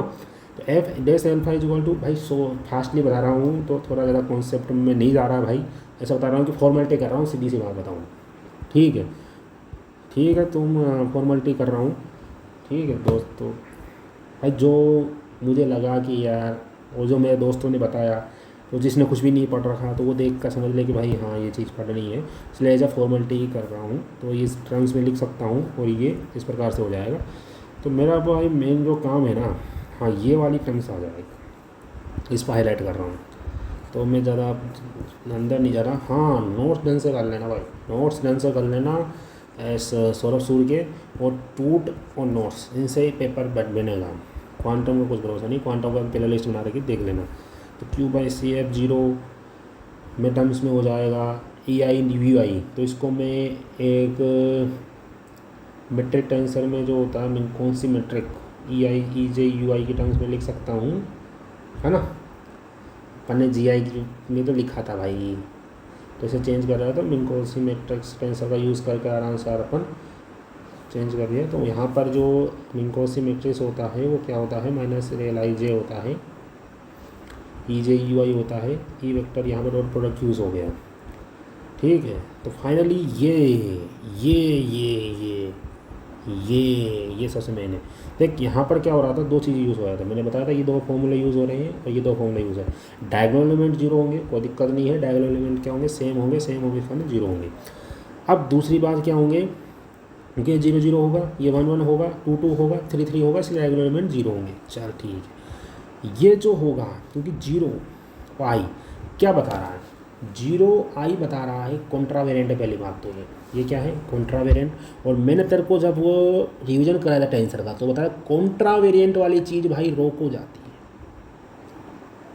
तो कॉन्ट्रावेरिएंट वाली चीज़ रोको जाएगी, तो क्या हो जाएगी, F01 minus E1, F02 minus E2, F03 minus E3, ठीक है। इसी प्रकार ये वाली चीज़ कॉलम को चल जाएगी तो प्लस हो जाएगा, चेंज हो जाएगा, नीचे चल जाएगा ना, ये जीरो आई तो ये प्लस हो जाएगा ना मित्र, सॉरी ये ऊपर ही रहेगा, नहीं ऊपर ही है होने में, तो ये E1 E2 E3 और साथ में यहाँ पर -B3। इसमें यहाँ पर लेविस बीटा का यूज़ हुआ है। तो लेविस बीटा का कौन सा कंपोनेंट यूज़ हुआ है, देख यहाँ पर जो कंपोनेंट लगा रहा हूँ ना मैं, तो यहाँ पर देख ये चीज़ मैट्रिक्स के टर्म्स में लिखो ना, ये 0 0 है, 0 1 0 2 0 3। ये क्या होगा, फर्स्ट रो हो जाएगी 0 कॉलम, 1 1 1 2 1 3। ये क्या हो जाएगा 2 0 2 1 2 2 2 3 3 0 3 1 3 2 3 3।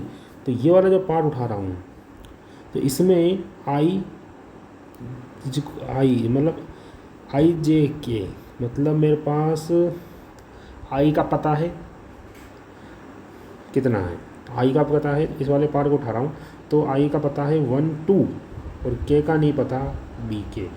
तो 1 2, तो ये वाला पार्ट हो जाएगा मेरा सीधी सी बात F12। तो 1 2 के BK कट जाएगा, बट ये एक साइक्लिक फॉर्म में जा रहा है ना, BK एक प्रकार से साइक्लिक फॉर्म में जा रहा है। आना तो चाहिए B3, पर ये ऊपर करने के कारण -B3 हो जाएगा, क्योंकि BK = -BK। समझ में आया नहीं है मेरे, क्योंकि ये प्रॉपर्टी होती है, ये कॉन्ट्रा वेरिएंट है तो इसको कोवेरिएंट की टर्म में लिखूँ तो माइनस साइन आ जाएगा, नहीं आ जाएगा। इसी प्रकार इधर देख, ये वाला पार्ट देख, ये वाला पार्ट क्या है 1 3। तो F13 निकालने के लिए मेरे पास एप्सिलॉन IJ, के का मुझे नहीं पता, 1 3, तो IJK, तो के में चल गया मैं डायरेक्टली, क्योंकि 1 3 हो गया ना, तो आई वाला 1 होता है, जे वाला 2 होता है और के वाला 3 होता है। तो मैं क्या कर दिया, सीधा ही मैं के में चला गया, सीधा ही किस में चला गया, के में चला गया, 1 3 चला गया, 1 के बाद 3 चला गया। तो ये थोड़ा, और यहाँ पर जो आएगा वो 2 आएगा, क्योंकि यहाँ पर जैसे आया, अब ये 1 के बाद 2 आता तो चल जाता, और 3 आता चल जाता, या 3 के बाद 1 चल जाता फिर भी चल जाता, क्योंकि 3 के बाद 1 आ रहा तो ये भी साइक्लिक में जा रहा है। बट तू भाई 1 के बाद 3 में जा रहा है ना, 1 के बाद 3 में जा रहा है, तो 1 के बाद 3 में जा रहा है, तो ये एंटी साइक्लिक को बता रहा है। तो एंटी साइक्लिक का होने के कारण यहाँ पर तेरा -1 साइन आएगा। कि लेविस बीटा के 3 कॉन्सेप्ट होते हैं भाई, +1 -1 और 0। +1 कब होता है, जब तो साइक्लिक कोऑर्डिनेट में जा रहा है। F31 कर देता मैं, तो मैं आराम से यहाँ पर 3 1 कर देता, तो ये ओनली 3 के बाद 1 में जा रहा है, क्योंकि 1 2 3 = क्या हो जाएगा, 1 2 3 = फिर वापस 1। तो एक प्रकार से साइक्लिक कोऑर्डिनेट को जा रहा है। पर यहाँ पर तेने क्या कर दिया मित्र, बट इसमें तो 1 के बाद 3 में जा रहा है ना, तो गलत है। तो एंटी साइक्लिक में जा रहा है तो -1 साइन आएगा। और यहाँ पर जो नहीं के कोऑर्डिनेट का मतलब है, जो इसमें नहीं आया ना वो इसमें आएगा। तो 1 2 3 हो सकता है, तीसरा कुछ भी हो सकता है ना, इसलिए तो जो इसमें नहीं आया वो इसमें आएगा। तो B2 -B2 हो गया। कन तेरे को चाहिए अपर वाला, तेरे को चाहिए अपर वाला, तेरे को क्या चाहिए अपर वाला। तो भाई तू B2 को क्या लिख सकता है, -B2। कोवेरिएंट को कॉन्ट्रा वेरिएंट में चेंज कर दिया तेने, कोवेरिएंट को कॉन्ट्रा वेरिएंट में चेंज कर, अगर मैंने नहीं बताया मित्र, -AI कोवेरिएंट को कॉन्ट्रा वेरिएंट में चेंज करेगा तो मैं नेगेटिव साइन आएगा। तो यहाँ पर नेगेटिव साइन आ गया, इसको इसमें ठोक, इसमें को ठोक, F13 -1 -B2, that means minus से माइनस गया, +B2 ऊपर रखना, ऊपर लिख, तो ये +B2, तो ये तेरा पास आया नहीं आया। और इस 2 को तू y लिख सकता है, 1 को तू x लिख सकता है, 1 को तू x लिख सकता है, 2 को तू y लिख सकता है, और 3 को तू z लिख सकता है। इस प्रकार तू सब किसी प्रकार किसी का भी निकाल ले, आराम से आ जाएगा।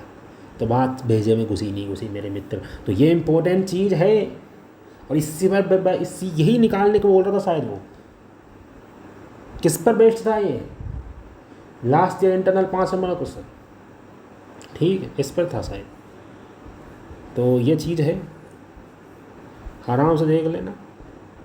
Electric field equal to minus E, कुछ भी है, एक माइनस आ गया ना सही, इम्प्लाई करेगा electric field -E vector B vector is equal to B vector. तो ठीक है भाई, ऐसा कुछ बताया है। और ये भी पढ़ लेना, पढ़ना चाहो तो, तुम्हारी श्रद्धा हो तो, मेरी भी श्रद्धा होगी तो पढ़ेंगे भाई, मैंने भी नहीं पढ़े अभी तो। क्या करें जिंदगी है बहुत। हाँ, डब्बा डब्बा डब्बा डब्बा कहाँ गया? Box operator. बॉक्स ऑपरेटर बताना भूल गया भाई तुम्हें, क्या होता है बॉक्स ऑपरेटर। तो ये जो बॉक्स ऑपरेटर होता है ना मित्र,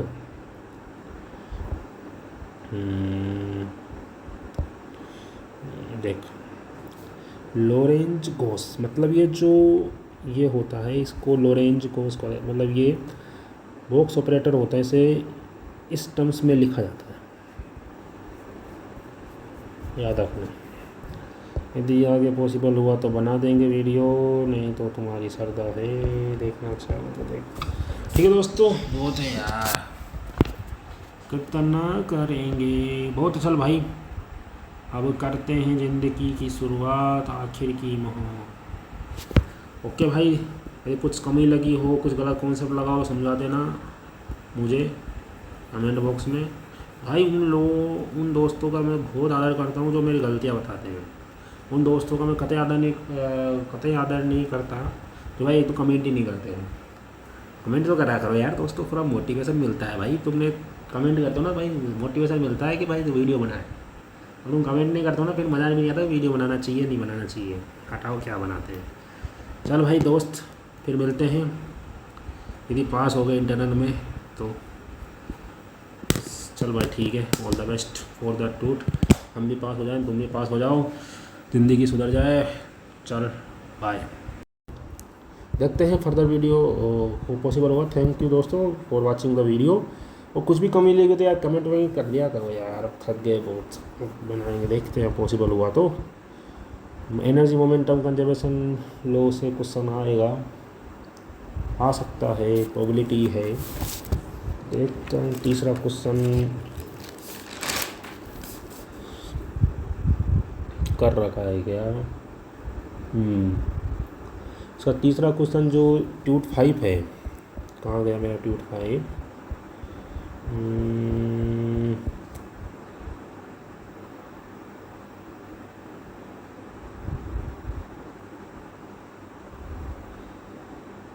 ट्यूट 5 ये तो कुछ ज़्यादा मैंने पसंद आया। ट्यूट 5 हाँ, तीसरा क्वेश्चन करते हैं अपन, कॉपी कर लेता हूँ इसको। तो ट्यूट 5 का तीसरा क्वेश्चन करते हैं, पेस्ट कर देता हूँ। और यार ये कॉन्ट्रैक्ट हो जाए बस, ये मज़ा आ जाए भाई। In a reaction it is a desire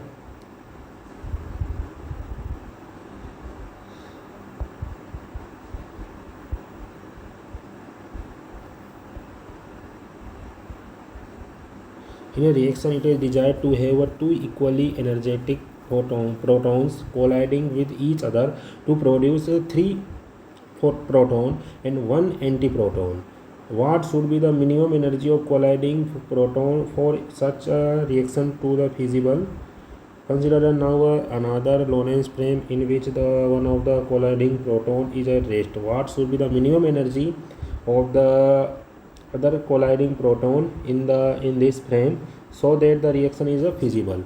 तो भाई क्या हो रहा है, प्रोटॉन है, एक प्रोटॉन इधर से जा रहा है, एक रिएक्शन में दो इक्वली एनर्जेटिक प्रोटॉन है, कोलाइड कर रहे हैं भाई, कोलाइड कर रहे हैं। कोलाइड करने के बाद टू प्रोड्यूस 3 प्रोटॉन एंड एक प्रोड्यूस क्या कर रहे हैं, कोलाइड कर लिया। और आफ्टर रिएक्शन में ये क्या हो रहा है, रिएक्टेंट है। बिफोर रिएक्शन, आफ्टर रिएक्शन में 3 प्रोटॉन बनाया और एक एंटी प्रोटॉन बनाया, ये आफ्टर कोलाइडिंग करने के बाद ये 3 प्रोटॉन, एक प्रोटॉन, 2 प्रोटॉन एनर्जेटिक प्रोटॉन है भाई, बहुत भयंकर एनर्जी के साथ ये प्रोटॉन आराम से कोलाइड कर रहे थे। तो कोलाइड करने के बाद ये प्रोड्यूस कर दिया एक प्रोटॉन और। तो ये इनकी जो एनर्जी होगी, बिफोर एनर्जी और after energy momentum conservation law लग जाएगा। तो before energy and the after energy वो क्या होगा, बिफोर एनर्जी क्या होगी 2E, आफ्टर एनर्जी क्या होगी 4m, क्या यूज़ हो रहा है 4mc²। Okay, no problem. Proton और एंटी प्रोटॉन दोनों का जो मास होगा वो सेम ही होगा ना भाई। और ये एनर्जेटिक प्रोटॉन था तो 2e हो गया, क्योंकि ई दोनों की सेम एनर्जी थी। और ये 4